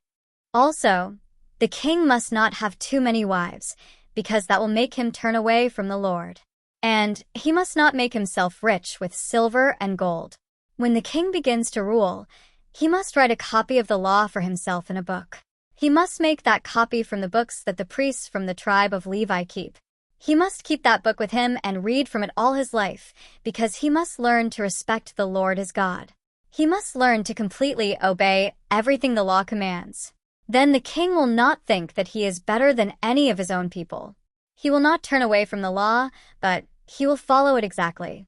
Then he and his descendants will rule the kingdom of Israel a long time. Deuteronomy chapter 18. Easy to read version. Supporting the priests and Levites. The tribe of Levi will not get any share of land in Israel. The priests come from that tribe, and they will eat the special sacrifices that are offered as gifts to the Lord. That is the share for the people from the tribe of Levi. The tribe of Levi will not get any share of land like the other tribes. Their share is the Lord himself, as he said to them. When you kill one of your sheep or cattle for sacrifice, you must give the priests these parts: the shoulder, both cheeks, and the stomach. You must give the priests the first part of your harvest. You must give them the first part of your grain, your new wine, and your oil. You must give the Levites the first wool cut from your sheep. This is because the Lord your God looked at all your tribes and chose Levi and his descendants to serve him as priests forever. Any Levite living in any town anywhere in Israel may leave his home and come to the Lord's special place. He may do this any time he wants. And this Levite may serve in the name of the Lord his God, the same as all his brother Levites who are on duty before the Lord. And that Levite will get an equal share with the other Levites, in addition to the share his family normally gets. Israel must not live like other nations. When you come into the land that the Lord your God is giving you, don't learn to do the terrible things the people of the other nations there do. Don't sacrifice your sons or daughters in the fires on your altars. Don't try to learn what will happen in the future by talking to a fortune teller or by going to a magician, a witch, or a sorcerer. Don't let anyone try to put magic spells on other people. Don't let any of your people become a medium or a wizard. And no one should try to talk with someone who has died. The Lord hates anyone who does these things. And because these other nations do these terrible things, the Lord your God will force them out of the land as you enter it. You must be faithful to the Lord your God, never doing anything he considers wrong. The Lord's special prophet. You will force the other nations out of your land. They listen to people who use magic and try to tell the future. But the Lord your God will not let you do these things. The Lord your God will send to you a prophet. This prophet will come from among your own people, and he will be like me. You must listen to him. God will send you this prophet, because that is what you asked him to do. When you were gathered together at Mount Horeb, you became frightened and said, "Don't let us hear the voice of the Lord our God again. Don't let us see that great fire, or we will die." The Lord said to me, "What they ask for is good. I will send them a prophet like you. This prophet will be one of their own people. I will tell him what he must say, and he will tell the people everything I command. This prophet will speak for me, and I will punish anyone who refuses to listen to my commands." How to know false prophets? But a prophet might say something that I did not tell him to say, and he might tell people that he is speaking for me. If this happens, that prophet must be killed. Also, a prophet might come that speaks for other gods. That prophet must also be killed. You might be thinking, how can we know if something a prophet says is not from the Lord? If a prophet says he is speaking for the Lord, but what he says does not happen, you will know that the Lord did not say it.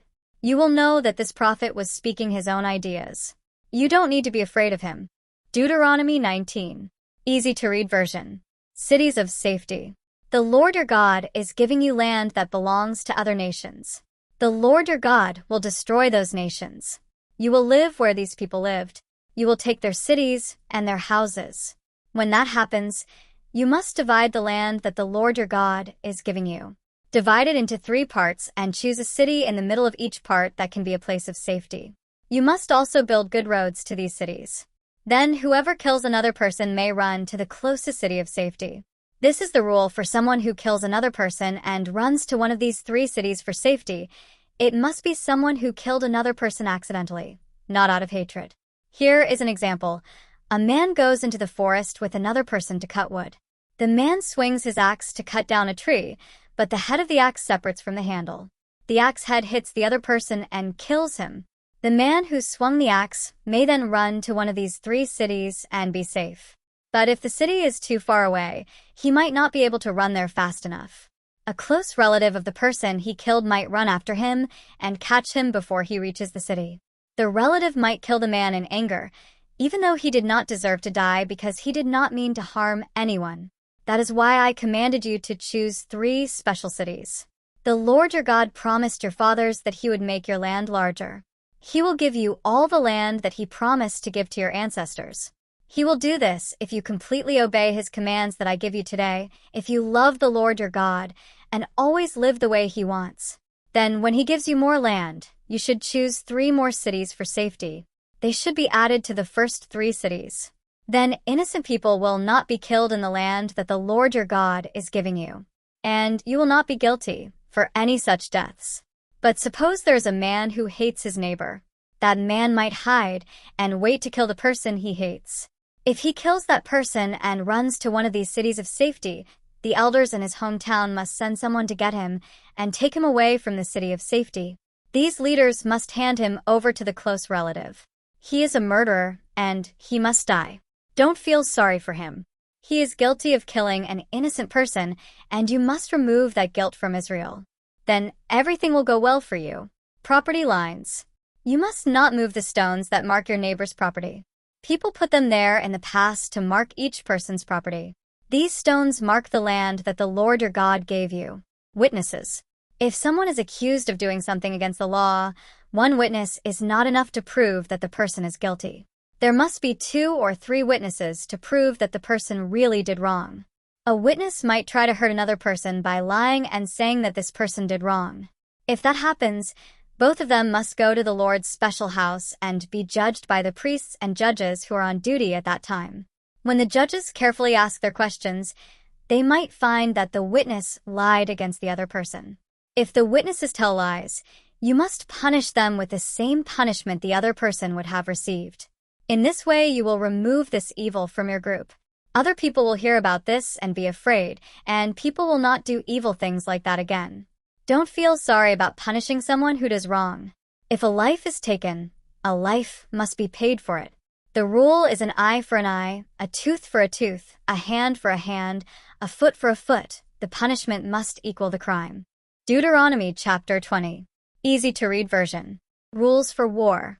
When you go out to battle against your enemies and you see horses, chariots, and many more people than you have, you must not be afraid of them. The Lord your God is with you, and he brought you out of Egypt. When you go to the battle, the priest must go to the soldiers and speak to them.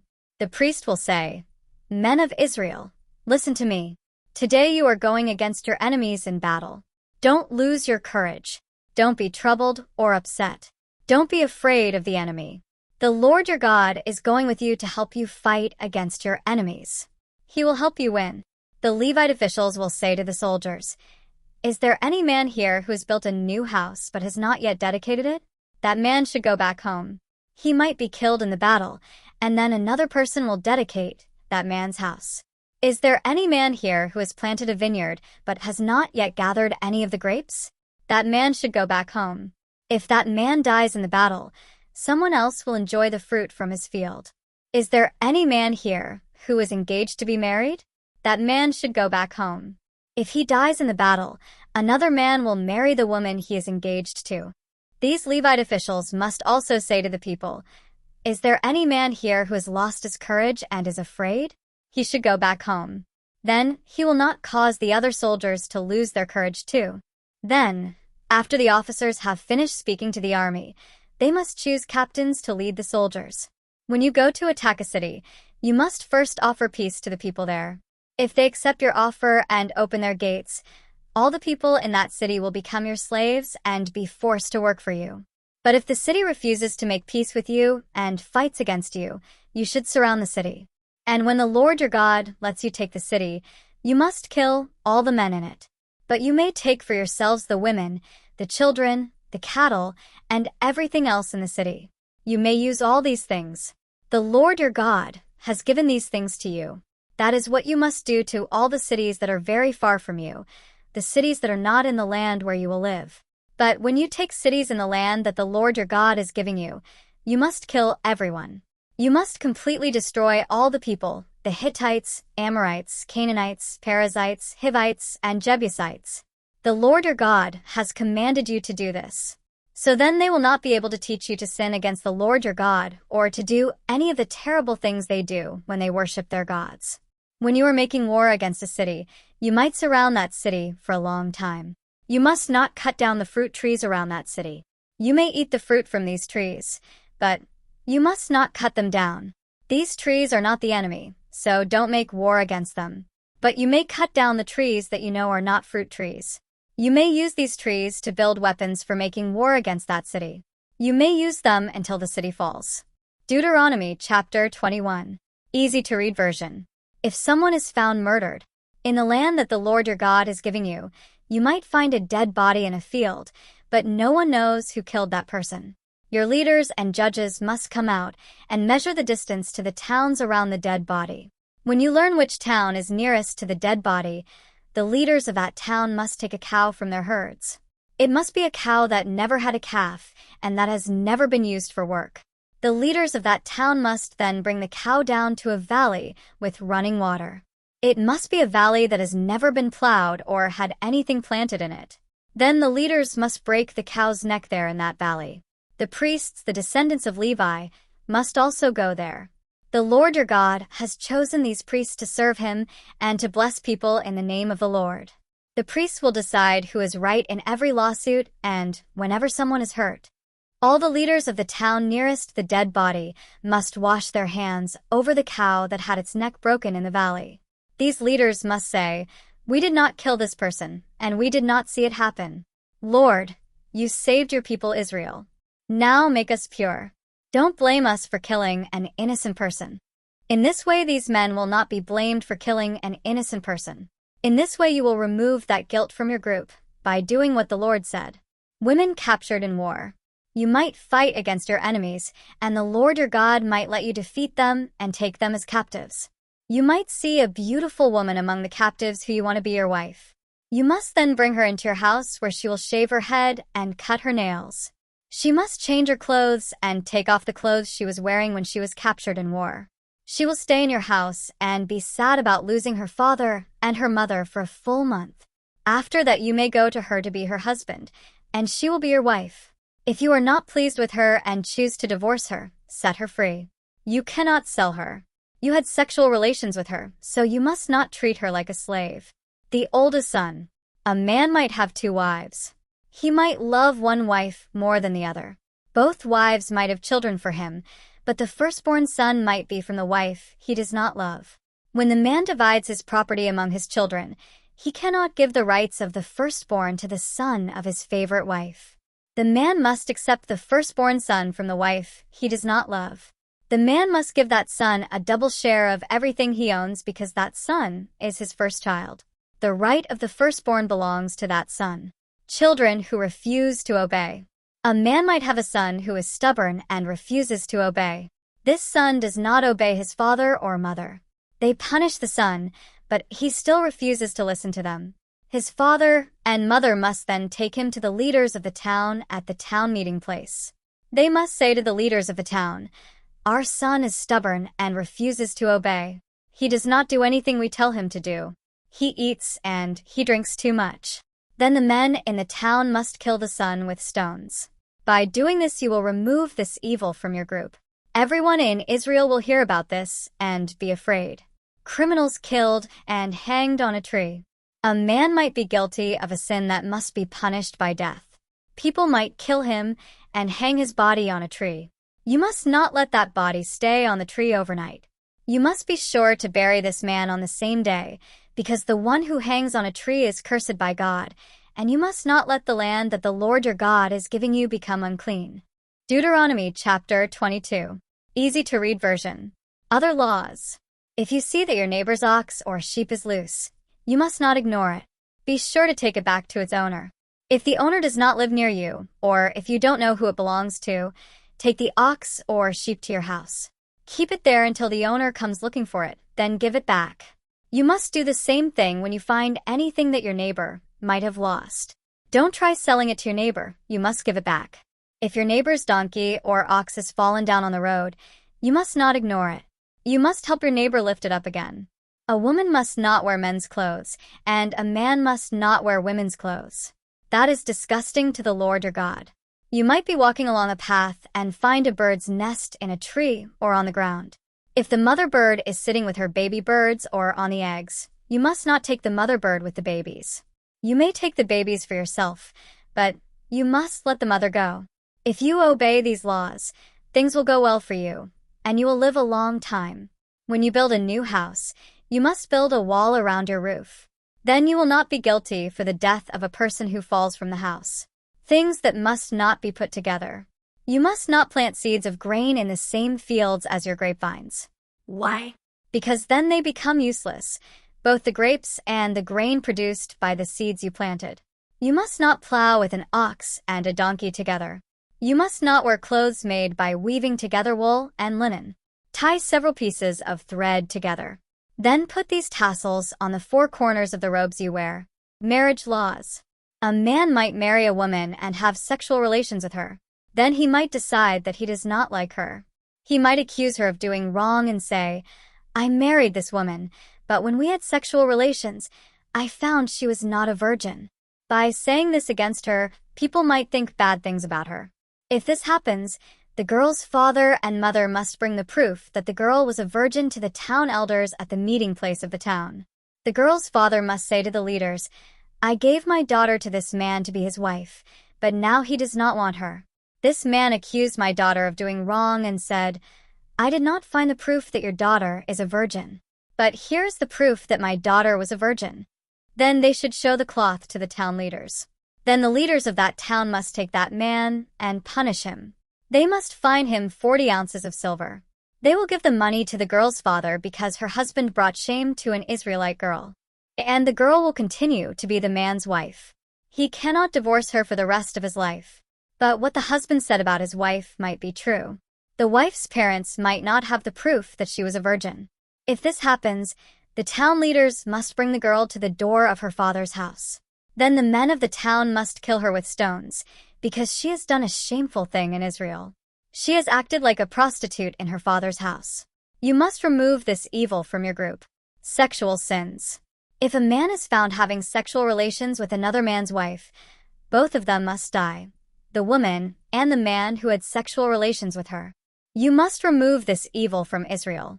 A man might meet a virgin girl engaged to another man. He might have sexual relations with her. If this happens in the city, you must bring them both out to the public place near the gate of that city, and you must kill them with stones.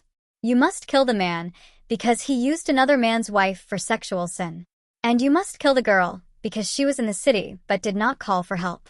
You must remove this evil from your people. But if a man finds an engaged girl out in the field and forces her to have sexual relations with him, only the man must die. You must do nothing to the girl. She did nothing that deserves the punishment of death. This is like someone attacking their neighbor and killing them. The man found the engaged girl out in the field and attacked her. Maybe she called for help, but there was no one to help her. A man might find a virgin girl who is not engaged and force her to have sexual relations with him. If other people see this happen, he must pay the girl's father 20 ounces of silver. And the girl will become the man's wife, because he used her for sexual sin. He cannot divorce her all his life. A man must not bring shame to his father by marrying his father's wife. Deuteronomy chapter 23. Easy to read version. People who cannot join in worship. A man with a crushed testicle or part of his sex organ cut off may not join with the men of Israel to worship the Lord. If a man's parents were not legally married, that man may not join with the men of Israel to worship the Lord. And none of his descendants to the 10th generation may join in that group. An Ammonite or Moabite may not join with the men of Israel when they gather to worship the Lord. And none of their descendants to the 10th generation may join in the worship of the Lord. The Ammonites and Moabites refused to give you bread and water on your trip at the time you came from Egypt. They also tried to hire Balaam, the son of Beer from the Mesopotamian city of Pethor, to curse you. But the Lord your God refused to do what Balaam asked. Instead, the Lord changed the curse into a blessing for you, because the Lord your God loves you. You must never try to make peace with the Ammonites or Moabites. As long as you live, don't be friendly to them. People the Israelites must accept. You must not hate Edomites, because they are your relatives. You must not hate Egyptians, because you are a stranger in their land.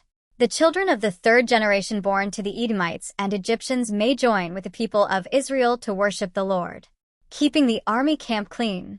When your army goes to fight against your enemies, stay away from everything that would make you unclean.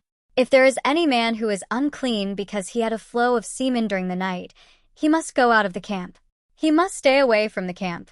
Then, when evening comes, the man must bathe himself in water. And when the sun goes down, he may come into the camp again.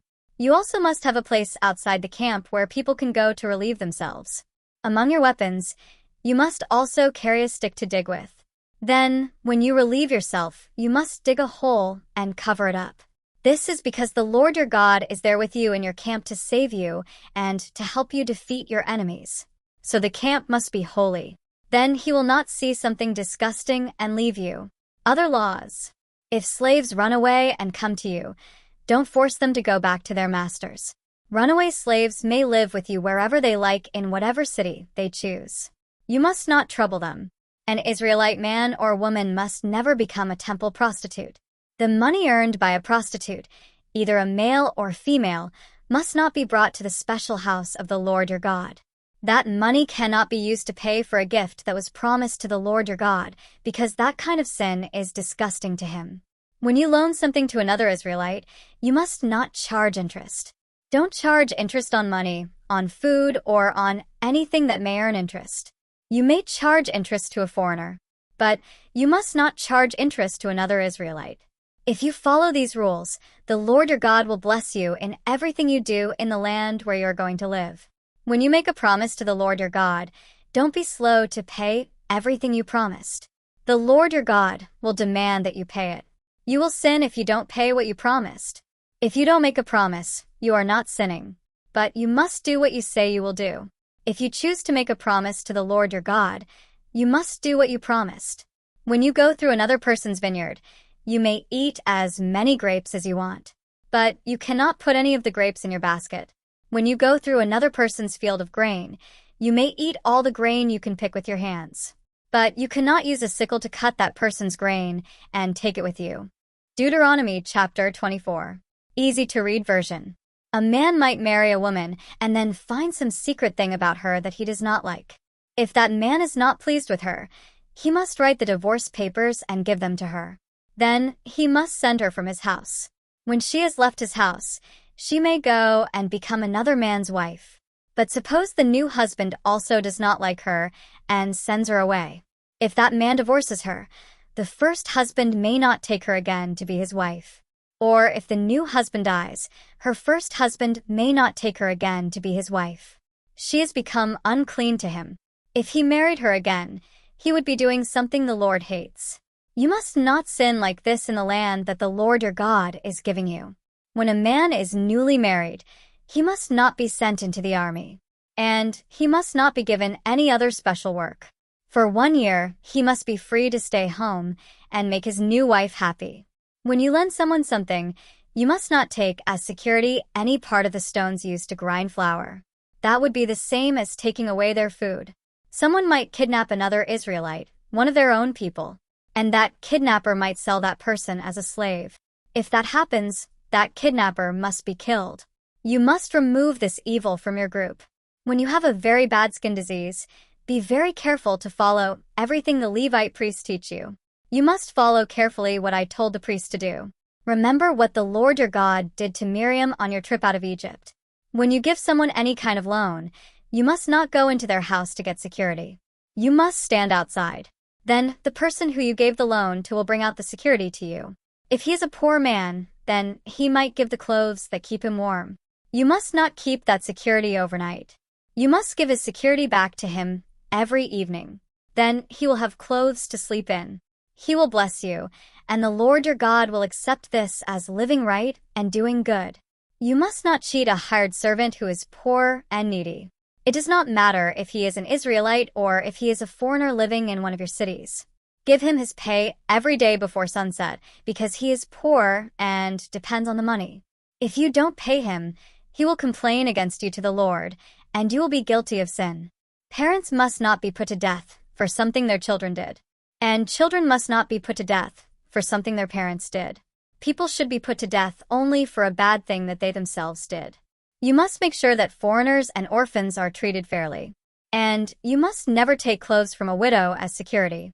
Remember, you were poor slaves in Egypt, and the Lord your God took you from that place and set you free. That is why I tell you to do these things for the poor. You might be gathering your harvest in the field, and you might forget and leave some grain there. You must not go back to get it. It will be for the foreigners, the orphans, and the widows. If you leave some grain for them, the Lord your God will bless you in everything you do. When you beat your olive trees, you must not go back to check the branches. The olives you leave will be for the foreigners, the orphans, and the widows. When you gather the grapes from your vineyard, you must not go back to gather the grapes you left. They will be for the foreigners, the orphans, and the widows. Remember, you were poor slaves in Egypt. That is why I tell you to do these things for the poor. Deuteronomy chapter 25. Easy to read version. When two people have an argument, they should go to the court. The judges will decide which person is right and which is wrong. If the judge decides a person must be beaten with a whip, the judge must make that person lie face down. Someone will beat the guilty person while the judge watches. The number of times he must be hit depends on the crime. Don't hit anyone more than 40 times during punishment, because more than that means that their life is not important to you. When an animal is being used to separate grain, you must not cover its mouth to stop it from eating. If two brothers live together and one of them dies without a son, the wife of the dead man must not marry a stranger outside the family. Her husband's brother must take her as his wife and have sexual relations with her. He must do the duty of a husband's brother for her. Then the first son she has will be considered the dead man's son in order to keep the dead man's name alive in Israel. If the man does not want to take his brother's wife, she must go to the town meeting place and tell the leaders, "My husband's brother refuses to keep his brother's name alive in Israel. He will not do the duty of a husband's brother to me." Then the leaders of the city must call the man and talk to him. If the man is stubborn and says, "I don't want to take her," then his brother's wife must come to him in front of the leaders. She must take his sandal off his foot and spit in his face. She must say, "This is being done to the man who will not give his brother a son." From then on, the brother's family will be known in Israel as the family of the man whose sandal was removed. Two men might be fighting against each other. One man's wife might come to help her husband, but she must not grab the other man's private parts. If she does that, cut off her hand. Don't feel sorry for her. Don't use weights that are too heavy or too light. Don't keep measures in your house that are too large or too small. You must use weights and measures that are correct and accurate. Then you will live a long time in the land that the Lord your God is giving you. The Lord your God hates people who cheat with false weights and measures. Yes, he hates all people who do wrong.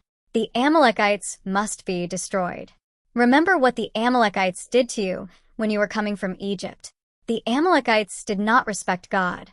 They attacked you when you were weak and tired. They killed all your people who were slow and walking behind everyone else. That is why you must destroy the memory of the Amalekites from the world. You will do this when you enter the land that the Lord your God is giving you.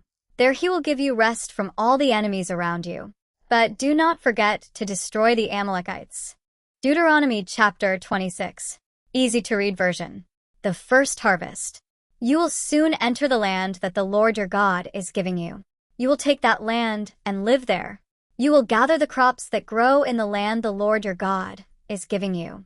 You must take some of the first crops you gather and put them in baskets. Then take that part of your harvest to the place that the Lord your God chooses to be the home for his name. Go to the priest who is serving at that time. Tell him, "The Lord promised our ancestors that he would give us some land. Today I come to announce to the Lord your God that I have come to that land." Then the priest will take the basket from you. He will put it down in front of the altar of the Lord your God. Then there before the Lord your God you will say, "My ancestor was a wandering Aramean. He went down into Egypt and stayed there. When he went there, he had only a few people in his family. But in Egypt he became a great nation, a powerful nation with many people. The Egyptians treated us badly. They made us slaves. They hurt us and forced us to work very hard. Then we prayed to the Lord, the God of our ancestors, and complained about them. And the Lord heard us. He saw our trouble, our hard work, and our suffering. Then the Lord brought us out of Egypt with his great power and strength. He used great miracles and wonders and did amazing things. So he brought us to this place. He gave us this land, a land filled with many good things. Now, Lord, I bring you the first harvest from the land that you gave me. Then you must put the harvest down before the Lord your God and bow down to worship him. Then you must have a meal together and enjoy all the good things that the Lord your God has given to you and your family. You must share them with the Levites and the foreigners living among you. Every third year is the year of tithes. In that year, You must give 1/10 of your harvest to the Levites, to the foreigners living in your country, and to the widows and orphans. Then they'll have plenty to eat in every city. You must say to the Lord your God, I have taken out of my house the holy part of my harvest. I have given it to the Levites, to the foreigners, and to the orphans and widows. I have followed all the commands you gave me. I have not refused to obey any of your commands. I have not forgotten them. I have not eaten this food when I was sad. I was not unclean when I collected this food. I have not offered any of this food for dead people. I have obeyed you, Lord my God. I have done everything you commanded me. Look down from your holy home, from heaven, and bless your people Israel, and bless the land that you gave us. You promised our ancestors to give us this land, a land filled with many good things. Obey the Lord's commands. Today the Lord your God commands you to obey all these laws and rules. Be careful to follow them with all your heart and soul. Today you have said that the Lord is your God. You have promised to live the way He wants. You promised to follow His teachings and to obey His laws and commands. You said you would do everything He tells you to do. And today the Lord has accepted you to be His own people. He has promised you this. The Lord also said that you must obey all His commands. The Lord will make you greater than all the nations He made. He will give you praise, fame, and honor. And you will be His own special people, as He promised. Deuteronomy chapter 27. Easy to read version. Stone memorials for the people. Moses and the elders of Israel spoke to the people. Moses said, Obey all the commands that I give you today. You will soon go across the Jordan River into the land that the Lord your God is giving you. On that day you must put up large stones. Cover them with plaster. Then write on the stones all these commands and teachings. You must do this when you go across the Jordan River. Then you may go into the land that the Lord your God is giving you, a land filled with many good things. The Lord, the God of your ancestors, promised to give you this land. After you go across the Jordan River, you must do what I command you today. You must set up the stones on Mount Ebal. You must cover these stones with plaster. Also, use some stones there to build an altar to the Lord your God. Don't use iron tools to cut the stones. You must not use cut stones to build the altar for the Lord your God. Offer burnt offerings on this altar to the Lord your God. And you must sacrifice and eat fellowship offerings there. Eat and enjoy yourselves there together with the Lord your God. You must write all these teachings on the stones that you set up. Write clearly so that they are easy to read. The people must agree to God's rules. Moses and the Levite priests spoke to all the Israelites. Moses said, Be quiet and listen, Israel. Today you have become the people of the Lord your God. So you must do everything that the Lord your God tells you. You must obey His commands and His laws that I am giving you today. That day Moses also told the people, After you have gone across the Jordan River, these tribes will stand on Mount Gerizim to read the blessings to the people: Simeon, Levi, Judah, Issachar, Joseph, and Benjamin. And these tribes will stand on Mount Ebal to read the curses: Reuben, Gad, Asher, Zebulun, Dan, and Naphtali. And the Levites will say to all the Israelites in a loud voice, Cursed is the one who makes a false god and puts it in its secret place. These false gods are only statues that some worker makes from wood, stone, or metal. The Lord hates these things. Then all the people will answer, Amen. The Levites will say, Cursed is the one who does not show respect to their father or their mother. Then all the people will answer, Amen. The Levites will say, Cursed is the one who moves a neighbor's landmark. Then all the people will say, Amen. The Levites will say, Cursed is the one who tricks a blind man into going the wrong way. Then all the people will say, Amen. The Levites will say, Cursed is the one who does not give fair judgment for the foreigners, orphans, and widows. Then all the people will say, Amen. The Levites will say, Cursed is the one who shames his father by having sexual relations with his father's wife. Then all the people will say, Amen. The Levites will say, Cursed is the one who has sexual relations with any kind of animal. Then all the people will say, Amen. The Levites will say, Cursed is the one who has sexual relations with his sister or half-sister. Then all the people will say, Amen. The Levites will say, Cursed is the one who has sexual relations with his mother-in-law. Then all the people will say, Amen. The Levites will say, Cursed is the one who kills anyone, even if he is not caught. Then all the people will say, Amen. The Levites will say, Cursed is the one who takes money to kill an innocent person. Then all the people will say, Amen. The Levites will say, Cursed is the one who does not support this law and agree to obey it. Then all the people will say, Amen. Deuteronomy chapter 28. Easy to read version. Blessings for obeying the law. Now, if you will be careful to obey the Lord your God and follow all his commands that I tell you today, the Lord your God will put you high above all the nations on earth. If you will obey the Lord your God, all these blessings will come to you and be yours. He will bless you in the city and in the field. He will bless you and give you many children. He will bless your land and give you good crops. He will bless your animals and let them have many babies. He will bless you with calves and lambs. He will bless your baskets and pans and fill them with food. He will bless you at all times. In everything you do, the Lord will help you defeat your enemies who come to fight against you. Your enemies will come against you one way, but they will run away from you 7 different ways. The Lord will bless you and fill your barns. He will bless everything you do. The Lord your God will bless you in the land that he is giving you. If you follow the Lord your God and obey his commands, he will do what he promised. The Lord will make you his own special people. Then all the people in that land will see that you are called to be the Lord's people, and they will be afraid of you. And the Lord will give you many good things. He will give you many children. He will give your cows many calves. He will give you a good harvest in the land that the Lord promised your ancestors to give you.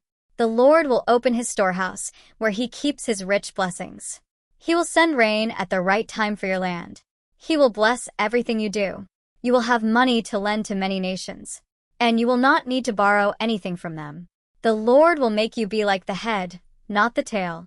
You will be on top, not on the bottom. This will happen if you listen to the commands of the Lord your God that I tell you today. You must carefully obey these commands. You must not turn away from any of the teachings that I give you today. You must not turn away to the right or to the left. You must not follow other gods to serve them. Curses for not obeying the law. But if you don't listen to what the Lord your God tells you, if you don't obey all his commands and laws that I tell you today, then all these bad things will happen to you. The Lord will curse you in the city and in the field. He will curse you with empty baskets and pans. He will curse you, and you will not have many children. He will curse your land, and you will not have good crops. He will curse your animals, and they will not have many babies. He will curse your calves and lambs. He will curse you at all times. In everything you do, if you do evil and turn away from the Lord, he will make bad things happen to you. You will have frustration and trouble in everything you do. He will continue to do this until you are quickly and completely destroyed.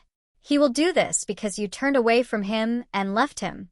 The Lord will send you terrible diseases until you no longer exist, until you are completely gone from the land. The Lord will punish you with diseases, fever, and swelling. He will send you terrible heat, and you will have no rain. Your crops will die from the heat and disease.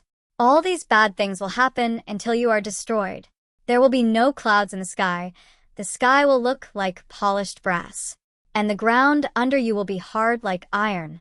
The Lord will not send rain. Only sand and dust will fall from the sky. It will come down on you until you are destroyed. The Lord will let your enemies defeat you. You will go to fight against your enemies one way, but you will run away from them 7 different ways. The bad things that happen to you will make all the people on earth afraid. Your dead bodies will be food for the wild birds and animals. There will be no one to scare them away from your dead bodies. The Lord will punish you with boils, like those he sent on the Egyptians. He will punish you with tumors, sores that run, and an itch that cannot be cured. The Lord will punish you by making you crazy. He will make you blind and confused. In daylight, you will have to feel your way like a blind man. You will fail in everything you do. Again and again, people will hurt you and steal from you. and there will be no one to save you. You will be engaged to a woman, but another man will have sexual relations with her. You will build a house, but you will not live in it. You will plant a vineyard, but you will not gather anything from it. People will kill your cattle in front of you, but you will not eat any of the meat. People will take your donkeys, and they will not give them back to you. Your enemies will get your sheep, and there will be no one to help you. Other people will be allowed to take your sons and your daughters. Day after day, you will look for your children. You will look for them until your eyes become weak and blind, but you will not find them, and God will not help you. A nation that you don't know will take all your crops and everything you worked for. People will treat you badly and abuse you. The things you see will make you go crazy. The Lord will punish you with sore boils that cannot be healed. These boils will be on your knees and legs. The boils will be on every part of your body, from the bottom of your feet to the top of your head. The Lord will send you and your king away to a nation you don't know. You and your ancestors have never seen that nation. There you will serve false gods made of wood and stone. In the countries where the Lord will send you, the people will be shocked at the terrible things that happen to you. They will laugh at you and say bad things about you. The curse of failure. Your fields will produce plenty of grain, but your harvest will be small because the locusts will eat your harvest. You will plant vineyards and work hard in them, but you will not gather the grapes or drink the wine from them because the worms will eat them. You will have olive trees everywhere on your land, but you will not have any of the oil to use because the olives will drop to the ground and rot. You will have sons and daughters, but you will not be able to keep them because they will be captured and taken away. Locusts will destroy all your trees and the crops in your fields. The foreigners living among you will get more and more power, and you will lose the power you had. The foreigners will have money to loan you, but you will not have any money to loan them. They will control you the way the head controls the body. You will be like the tail. All these curses will come on you. They will keep chasing you and catching you until you are destroyed, because you did not listen to what the Lord your God told you. You did not obey the commands and laws that he gave you. These curses will show people that God judged you and your descendants forever. People will be amazed at the terrible things that happened to you. The Lord your God gave you many blessings, but you did not serve him with joy and a glad heart. So you will serve the enemies the Lord will send against you. You will be hungry, thirsty, naked, and poor. He will put a load on you that cannot be removed. You will carry that load until he destroys you. The curse of an enemy nation. The Lord will bring a nation from far away to fight you. You will not understand their language. They will come quickly, like an eagle coming down from the sky. These people will be cruel. They will not care about old people or show mercy to young children. They will take your animals and the food you grow. They will take everything until they destroy you. They will not leave you any grain, wine, oil, cattle, sheep, or goats. They will take everything until they destroy you. That nation will surround and attack your cities. You think that the tall, strong walls around your cities will protect you, but those walls will fall down. The enemy will surround all your cities everywhere in the land the Lord your God is giving you. You will suffer very much. The enemy will surround your cities. They will not let you have any food. You will get very hungry. You will be so hungry that you will eat your own sons and daughters. You will eat the bodies of the children the Lord your God gave you. Even the most kind and gentle man among you will become cruel. He will be cruel to his family, and he will be cruel to his wife he loves so much. And he will be cruel to his children who are still alive. He will have nothing left to eat, so he will eat his own children. And he will not share that meat with anyone, not even the other people in his own family. All these bad things will happen when your enemy comes to surround your cities and make you suffer. Even the most kind and gentle woman among you will become cruel.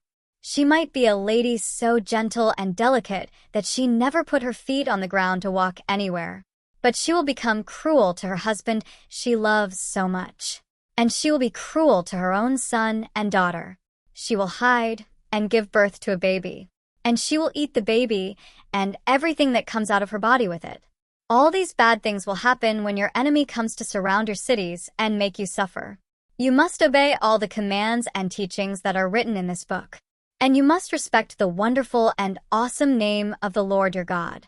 If you don't obey, the Lord will punish you and your descendants with terrible diseases. He will cause you to suffer illnesses that have no cure, and you will find no relief for your misery. He will bring on you all the diseases you saw in Egypt that filled you with fear, and you will not be able to avoid them. The Lord will even bring troubles and diseases that are not written in this book of teachings. He will continue to do this until you are destroyed. You might have as many people as the stars in the sky, but only a few of you will be left because you did not listen to the Lord your God. The Lord was happy to be good to you and to make your nation grow. In the same way, the Lord will be happy to ruin and destroy you. You are going to take that land to be yours, but people will take you out of that land. The Lord will scatter you among all the people in the world. He will scatter you from one end of the earth to the other. There you will serve false gods made of wood and stone. They are false gods that you or your ancestors never worshipped. You will not have any peace among these nations. You will have no place to rest. The Lord will fill your mind with worry. Your eyes will feel tired. You will be very upset. You will live with danger and always be afraid. You will be afraid night and day. You will never feel sure about your life. In the morning you will say, "I wish it were evening." In the evening you will say, "I wish it were morning." This will happen because of the fear in your heart and the terrible things you will see. The Lord will send you back to Egypt in ships. I said you would never have to go to that place again, but He will send you there.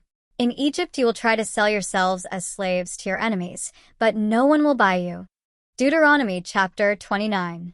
Easy to read version. The agreement in Moab. The Lord made an agreement with the Israelites at Mount Horeb. In addition to that agreement, He also commanded Moses to make another agreement with them while they were in Moab. This is that agreement. Moses called together all the Israelites. He said to them, "You saw everything the Lord did in the land of Egypt. You saw what He did to Pharaoh, to Pharaoh's officers, and to his whole country. You saw the great troubles He gave them. You saw the miracles and amazing things He did. But even today, you still don't understand what happened. The Lord has not let you really understand what you saw and heard. He led you through the desert for 40 years, and in all that time, your clothes and sandals did not wear out. You did not have any food with you. You did not have any wine or anything else to drink. But He took care of you so that you would understand that He is the Lord your God. You came to this place, and King Sihon of Heshbon and King Og of Bashan came out to fight against us. But we defeated them. Then we took their land and gave it to the people in the tribes of Reuben and Gad, and to half the tribe of Manasseh. If you obey all the commands in this agreement, you will continue to succeed in everything you do. Today all of you are standing here before the Lord your God. Your leaders, your officials, your elders, and all the other men are here. Your wives and children are here, and also the foreigners living among you, the people who cut your wood and bring you water. You are all here to enter into an agreement with the Lord your God. The Lord your God is making this agreement with you today. With this agreement, He is making you His own special people, and He Himself will become your God. He told you this. He promised this to your ancestors, Abraham, Isaac, and Jacob. The Lord is making this agreement with its promises with you people, but not only with you. Yes, He is making this agreement with all of you who stand here with us today before the Lord our God. But this agreement is also for our descendants who are not here with us today. You remember how we lived in the land of Egypt, and you remember how we traveled through the countries that were on our way here. You saw their hated things, the idols they had made from wood, stone, silver, and gold. Be sure that there is no man, woman, family, or tribe here today who turns away from the Lord our God. No one should go and serve the gods of the other nations. People who do that are like a plant that grows bitter and poisonous fruit. Some people might hear these curses and comfort themselves by saying, "I will continue doing what I want. Nothing bad will happen to me." But that attitude will bring total disaster. The Lord will not forgive them for that. No. The Lord will be angry and upset with them and punish them. The Lord will separate them from the tribes of Israel. He will completely destroy them. All the curses that are written in this book will happen to them. They are a part of the agreement that is written in this book of teachings. In the future, Your descendants and foreigners from faraway countries will see how the land has been ruined. They will see the diseases that the Lord has brought to it. All the land will be useless, destroyed by burning sulfur and covered with salt. The land will have nothing planted in it. Nothing will be growing, not even weeds. The land will be destroyed like Sodom, Gomorrah, Admah, and Zeboim, the cities the Lord destroyed when he was very angry. All the other nations will ask, "Why did the Lord do this to this land? Why was he so angry?" The answer will be, "This happened because the Israelites left the agreement of the Lord, the God of their ancestors. They stopped following the agreement he made with them when he brought them out of Egypt. The Israelites started serving other gods, gods they never worshipped before. The Lord told his people not to worship those gods. That is why the Lord became very angry with the people of this land. So he brought to them all the curses that are written in this book. The Lord became very angry and upset with them. So he took them out of their land. He put them in another land where they are today. There are some things that the Lord our God has kept secret. Only he knows these things. But he told us about some things. And these teachings are for us and our descendants forever. And we must obey all the commands in that law." Deuteronomy chapter 30. Easy to read version. The Israelites will return to their land. Everything that I have mentioned will happen to you, both the blessings and the curses. And you will remember these words when the Lord your God sends you away to other nations. Then you and your descendants will turn back to the Lord your God. You will follow him with all your heart and completely obey all his commands that I have given you today. Then the Lord your God will be kind to you. The Lord your God will make you free again. He will bring you back from the nations where he sent you. Even if you were sent to the farthest parts of the earth, the Lord your God will gather you from there and bring you back. The Lord your God will bring you into the land your ancestors had, and the land will become yours. He will do good to you, and you will have more than your ancestors had. You will have more people in your nation than they ever had. The Lord your God will make you and your descendants want to obey him. Then you will love the Lord your God with all your heart, and you will live. Then the Lord your God will make all these bad things happen to your enemies, who hate you and cause you trouble. And you will again obey the Lord. You will obey all his commands that I give you today. The Lord your God will make you successful in everything you do. He will bless you with many children. He will bless your cows. They will have many calves. He will bless your fields. They will grow many good crops. He will be good to you. The Lord will again enjoy doing good for you, the same as he enjoyed doing good for your ancestors. But you must do what the Lord your God tells you to do. You must obey his commands and follow the rules that are written in this book of teachings. You must obey the Lord your God with all your heart and with all your soul. Then these good things will happen to you, life or death. This command that I give you today is not too hard for you. It is not a secret hidden in some faraway land. This command is not in heaven so that you should say, "Who will go up to heaven for us and bring it to us, so that we can hear and do it?" This command is not on the other side of the sea so that you should say, "Who will go across the sea for us and bring it to us, so that we can hear it and do it?" No, the word is very near to you. It is in your mouth and in your heart, so you can obey it. Today I have given you a choice between life and death, success and disaster. I command you today to love the Lord your God. I command you to follow him and to obey his commands, laws, and rules. Then you will live, and your nation will grow larger. And the Lord your God will bless you in the land that you are entering to take for your own. But if you turn away from your God and refuse to listen, if you are led away to worship and serve other gods, you will be destroyed. I am warning you today, if you turn away from God, you will not live long in that land across the Jordan River that you are ready to enter and take for your own. Today I am giving you a choice of two ways, and I ask heaven and earth to be witnesses of your choice. You can choose life or death. The first choice will bring a blessing. The other choice will bring a curse. So choose life. Then you and your children will live. You must love the Lord your God and obey him. Never leave him, because he is your life. And he will give you a long life in the land that he, the Lord, promised to give to your ancestors, Abraham, Isaac, and Jacob. Deuteronomy chapter 31. Easy to read version. Joshua will be the new leader. Then Moses went and spoke these words to all the Israelites. Moses said to them, I am now 120 years old. I cannot lead you anymore. The Lord said to me, You will not go across the Jordan River. But the Lord your God will lead you people into that land. He will destroy these nations for you. You will take their land away from them. The Lord said that Joshua must lead you. The Lord destroyed Sihon and Og. He destroyed those Amorite kings, and he will do the same thing for you again. The Lord will help you defeat these nations. But you must do to them everything I told you to do. Be strong and be brave. Don't be afraid of those people, because the Lord your God is with you. He will not fail you or leave you. Then Moses called Joshua. All the Israelites watched while Moses said to Joshua, Be strong and brave. You will lead these people into the land that the Lord promised to give to their ancestors. You will help the Israelites take that land and divide it among them. The Lord will lead you. He himself is with you. He will not fail you or leave you. Don't worry. Don't be afraid. Moses writes the book of teachings. Then Moses wrote this book of teachings and gave it to the priests, who are from the tribe of Levi. They have the work of carrying the Lord's box of the agreement. Moses also gave it to all the elders of Israel.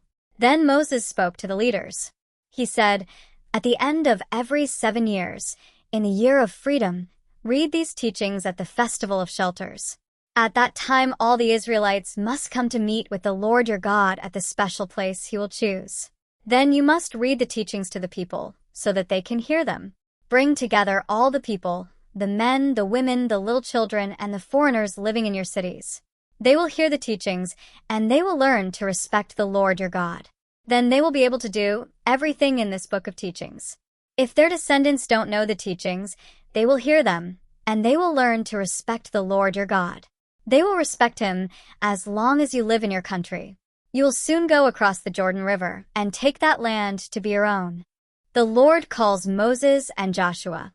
The Lord said to Moses, Now the time is near for you to die. Get Joshua and come to the meeting tent. I will tell Joshua what he must do. So Moses and Joshua went to the meeting tent. The Lord appeared at the tent in a tall cloud. The tall cloud stood over the entrance of the tent. The Lord said to Moses, You will die soon. And after you have gone to be with your ancestors, these people will not continue to be faithful to me. They will break the agreement I made with them. They will leave me and begin worshiping other gods, the false gods of the land where they are going. At that time I will become very angry with them, and I will leave them. I will refuse to help them, and they will be destroyed. Terrible things will happen to them, and they will have many troubles. Then they will say, These bad things happen to us because our God is not with us. And I will refuse to help them because they have done evil and worshipped other gods. So write down this song and teach it to the Israelites. Teach them to sing this song.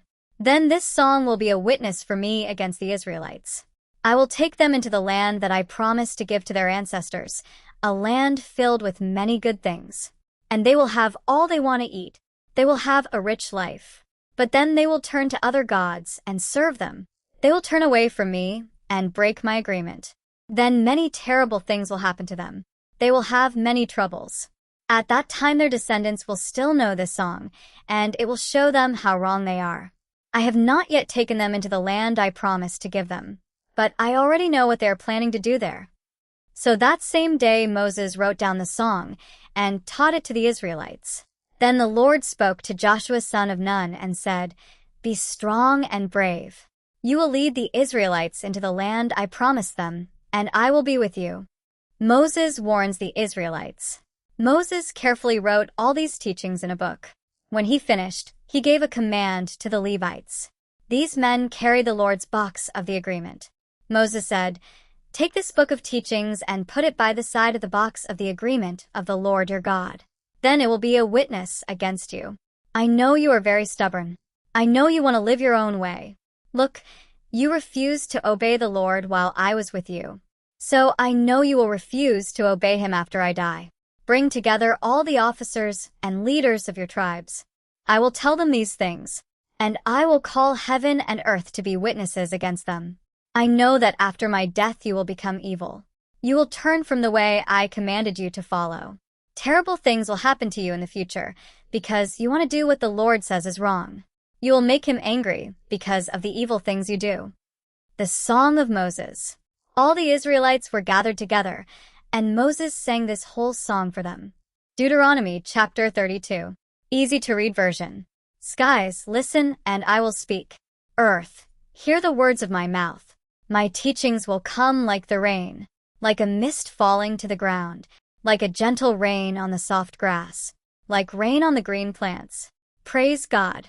As I speak the Lord's name, the Lord is the rock, and his work is perfect. Yes, all his ways are right.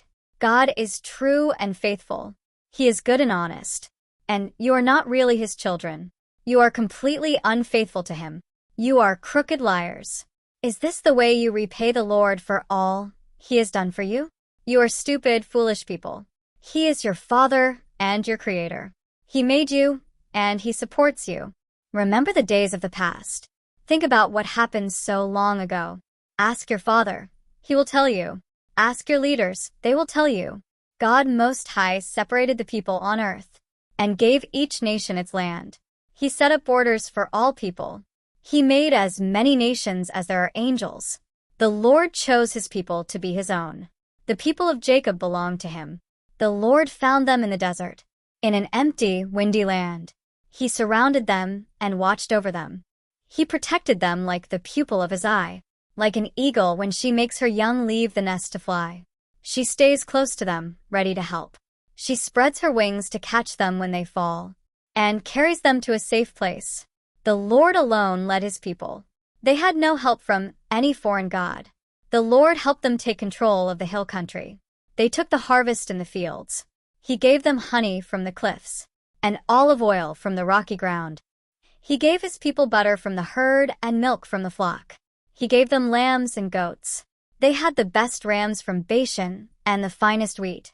They drank the best wine made from the juice of red grapes. But Jeshurun became fat and kicked like a bull. Yes, you people were fed well and became full and fat. They left the God who made them. They ran away from the rock who saved them. They made him jealous by worshiping other gods. They made him angry with those disgusting idols. They offered sacrifices to demons, gods that are not God. These were new gods they had not known before, gods their ancestors never knew. You people left the rock who made you. You forgot the God who gave you life. The Lord saw this and became upset. His sons and daughters made him angry. So he said, I will turn away from them. Then let's see what happens. They are rebellious people. They are like children who will not learn their lessons. They made me jealous with things that are not really gods. They made me angry with their worthless idols. So I will use people who are not really a nation to make them jealous. I will use a worthless nation to make them angry. My anger will burn like a fire, burning down to the deepest grave, burning the earth and all it produces, burning deep down below the mountains. I will bring troubles to the Israelites. I will shoot all my arrows at them. They will become thin from hunger. Terrible diseases will destroy them. I will send wild animals against them. Poisonous snakes and lizards will bite them. In the streets, soldiers will kill them. In their houses, terrible things will happen. Soldiers will kill young men and women. They will kill babies and old people. I thought about destroying the Israelites, so that people would forget them completely. But I know what their enemies would say. The enemy would not understand. They would brag and say, the Lord did not destroy Israel. We won by our own power. They are foolish. They don't understand. If they were wise, they would understand. They would know what would happen to them. Can one person chase away 1,000 men? Can 2 men cause 10,000 men to run away? It will happen only if the Lord gives them to their enemy.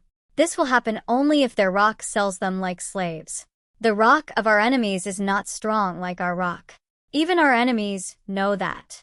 Their vines and fields will be destroyed, like Sodom and Gomorrah. Their grapes are like bitter poison. Their wine is like the poison of deadly snakes. The Lord says, I am saving that punishment. I have it locked up in my storehouse. I will punish them for the bad things they did. But I am saving that punishment for when they slip and do bad things. Their time of trouble is near. Their punishment will come quickly. The Lord will judge his people. They are his servants, and he will show them mercy. He will see that their power is gone. He will see that they are all helpless, the slaves and free people too. Then the Lord will say, "Where are the false gods? Where is the rock that you ran to for protection? Those false gods ate the fat of your sacrifices, and they drank the wine of your offerings. So let them get up and help you. Let them protect you. Now see that I, and only I, am God. There is no other God. I put people to death, and I let people live. I can hurt people, and I can make them well. No one can save another person from my power. I raise my hand toward heaven and make this promise. As surely as I live forever, these things will happen. I swear. I will sharpen my flashing sword. I will use it to punish my enemies. I will give them the punishment they deserve. My enemies will be killed and taken as prisoners. My arrows will be covered with their blood.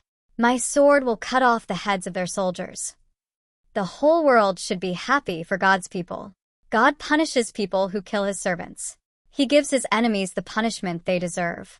And he makes his land and people pure. Moses teaches the people his song. Moses and Joshua son of Nun came and sang all the words of the song for the Israelites to hear. When Moses finished giving these teachings to the people, he said to them, "You must be sure to pay attention to all the commands I tell you today. And you must tell your children to obey completely the commands in this law. Don't think these teachings are not important. They are your life. Through these teachings you will live a long time in the land across the Jordan River that you are ready to take." Moses on Mount Nebo. The Lord spoke to Moses that same day. He said, "Go to the Abarim Mountains. Go up on Mount Nebo in the land of Moab across from the city of Jericho. Then you can look at the land of Canaan that I am giving to the Israelites to live in. You will die on that mountain. You will go to be with your people, the same as your brother Aaron died on Mount Hor. This is because you both sinned against me. You were at the waters of Meribah near Kadesh, in the desert of Zin. There, in front of the Israelites, you did not honor me and show that I am holy. So now you may see the land that I am giving to the Israelites. But you cannot go into that land." Deuteronomy chapter 33. Easy to read version. Moses blesses the people. This is the blessing that Moses, the man of God, gave the Israelites before he died. The Lord came from Sinai, like a light shining at dawn over Seir, like a light shining from Mount Paran. He came with 10,000 holy ones. God's mighty soldiers were by his side. Yes, the Lord loves his people. All his holy people are in his hand. They sit at his feet and learn his teachings. Moses gave us the law. These teachings are for Jacob's people. At that time the Israelites and their leaders met together. And the Lord became Jeshurun's king. Reuben's blessing. Let Reuben live and not die, but let there be only a few people in his tribe. Judah's blessing. Moses said this about Judah. Lord, listen to the leader from Judah when he calls for help. Bring him to his people. Make him strong, and help him defeat his enemies. Levi's blessing. Moses said this about Levi. Levi is your true follower. He keeps the Urim and Thummim. At Massa you tested the people of Levi. At the waters of Meribah, you challenged them. They were more loyal to you, Lord, than to their own families. They ignored their fathers and mothers. They did not recognize their brothers. They did not pay attention to their children, but they obeyed your commands. They kept your agreement. They will teach your rules to Jacob and your law to Israel. They will burn incense before you. They will offer burnt offerings on your altar. Lord, bless everything Levi has, except what he does. Destroy those who attack him. Defeat his enemies so that they will never attack again. Benjamin's blessing. Moses said this about Benjamin. Benjamin is loved by the Lord and lives close to him in safety. The Lord protects him all the time, like a child at rest on its mother's back. Joseph's blessing. Moses said this about Joseph. May the Lord bless Joseph's land with rain from the skies above and water from the ground below. Let the sun give them good fruit. Let each month bring its best fruit. Let the hills and ancient mountains produce their best fruit. Let the earth give its best to Joseph. He was separated from his brothers. So may the Lord in the burning bush give his best to Joseph. Joseph is like a powerful bull. His 2 sons are like bull's horns. They will attack other people and push them to the ends of the earth. Yes, Manasseh has thousands of people, and Ephraim has 10,000s. Zebulun and Issachar's blessing. Moses said this about Zebulun. Zebulun, be happy when you go out. Issachar, be happy in your tents at home. They will call the people to their mountain. There they will offer good sacrifices. They will take riches from the sea and treasures from the shore. Gad's blessing. Moses said this about Gad. Praise God who gave Gad more land. Gad is like a lion that lies down and waits. Then he attacks and tears the animal in pieces. He chose the best part for himself. He took the king's share. The leaders of the people come to him. He did what the Lord says is good. He did what is right for the Israelites. Dan's blessing. Moses said this about Dan. Dan is a lion's cub that jumps out from Bashan. Naphtali's blessing. Moses said this about Naphtali. Naphtali, you will get all you want. The Lord will really bless you. You will get the land by Lake Galilee. Asher's blessing. Moses said this about Asher. Asher is the most blessed of the sons. Let him be the favorite of his brothers, and let him wash his feet in olive oil. Your gates will have locks made from iron and bronze. You will be strong all your life. Moses gives praise to God. There is no one like the God of Israel. He rides on the clouds in his divine greatness. He comes riding through the skies to help you. God lives forever. He is your place of safety. His power continues forever. He is protecting you. He will force your enemies to leave your land. He will say, destroy the enemy. So Israel will live in safety. Jacob's well belongs to them. They will get a land of grain and wine, and that land will get plenty of rain. Israel, you are blessed. No other nation is like you. The Lord saved you. He is like a strong shield, protecting you. He is like a powerful sword. Your enemies will be afraid of you, and you will put your foot on their backs. Deuteronomy chapter 34. Easy to read version. Moses dies. Moses climbed Mount Nebo. Moses went from the Jordan Valley in Moab to the top of Mount Pisgah. This was across the Jordan River from Jericho. The Lord showed Moses all the land from Gilead to Dan. He showed him all the land of Naphtali, Ephraim, and Manasseh. He showed him all the land of Judah as far as the Mediterranean Sea. He showed Moses the Negev and the valley that goes from Zor to Jericho, the city of palm trees. The Lord said to Moses, this is the land I promised to Abraham, Isaac, and Jacob. I said to them, I will give this land to your descendants. I have let you see the land, but you cannot go there. Then Moses, the Lord's servant, died there in the land of Moab. The Lord had told Moses this would happen. He buried Moses in Moab. This was in the valley across from Beth Peor. But even today, no one knows exactly where Moses' grave is. Moses was 120 years old when he died. He was as strong as ever, and his eyes were still good. The Israelites cried for Moses for 30 days. They stayed in the Jordan Valley in Moab until the time of sadness was finished. Joshua becomes the new leader. Moses had put his hands on Joshua and appointed him to be the new leader. Then Joshua son of Nun was filled with the spirit of wisdom. So the Israelites began to obey Joshua, and they did what the Lord had commanded Moses. Israel never had another prophet like Moses. The Lord knew Moses face to face. The Lord sent Moses to do powerful miracles in the land of Egypt. Pharaoh, all his officers, and all the people in Egypt saw those miracles. No other prophet ever did as many powerful and amazing things as Moses did for the Israelites to see.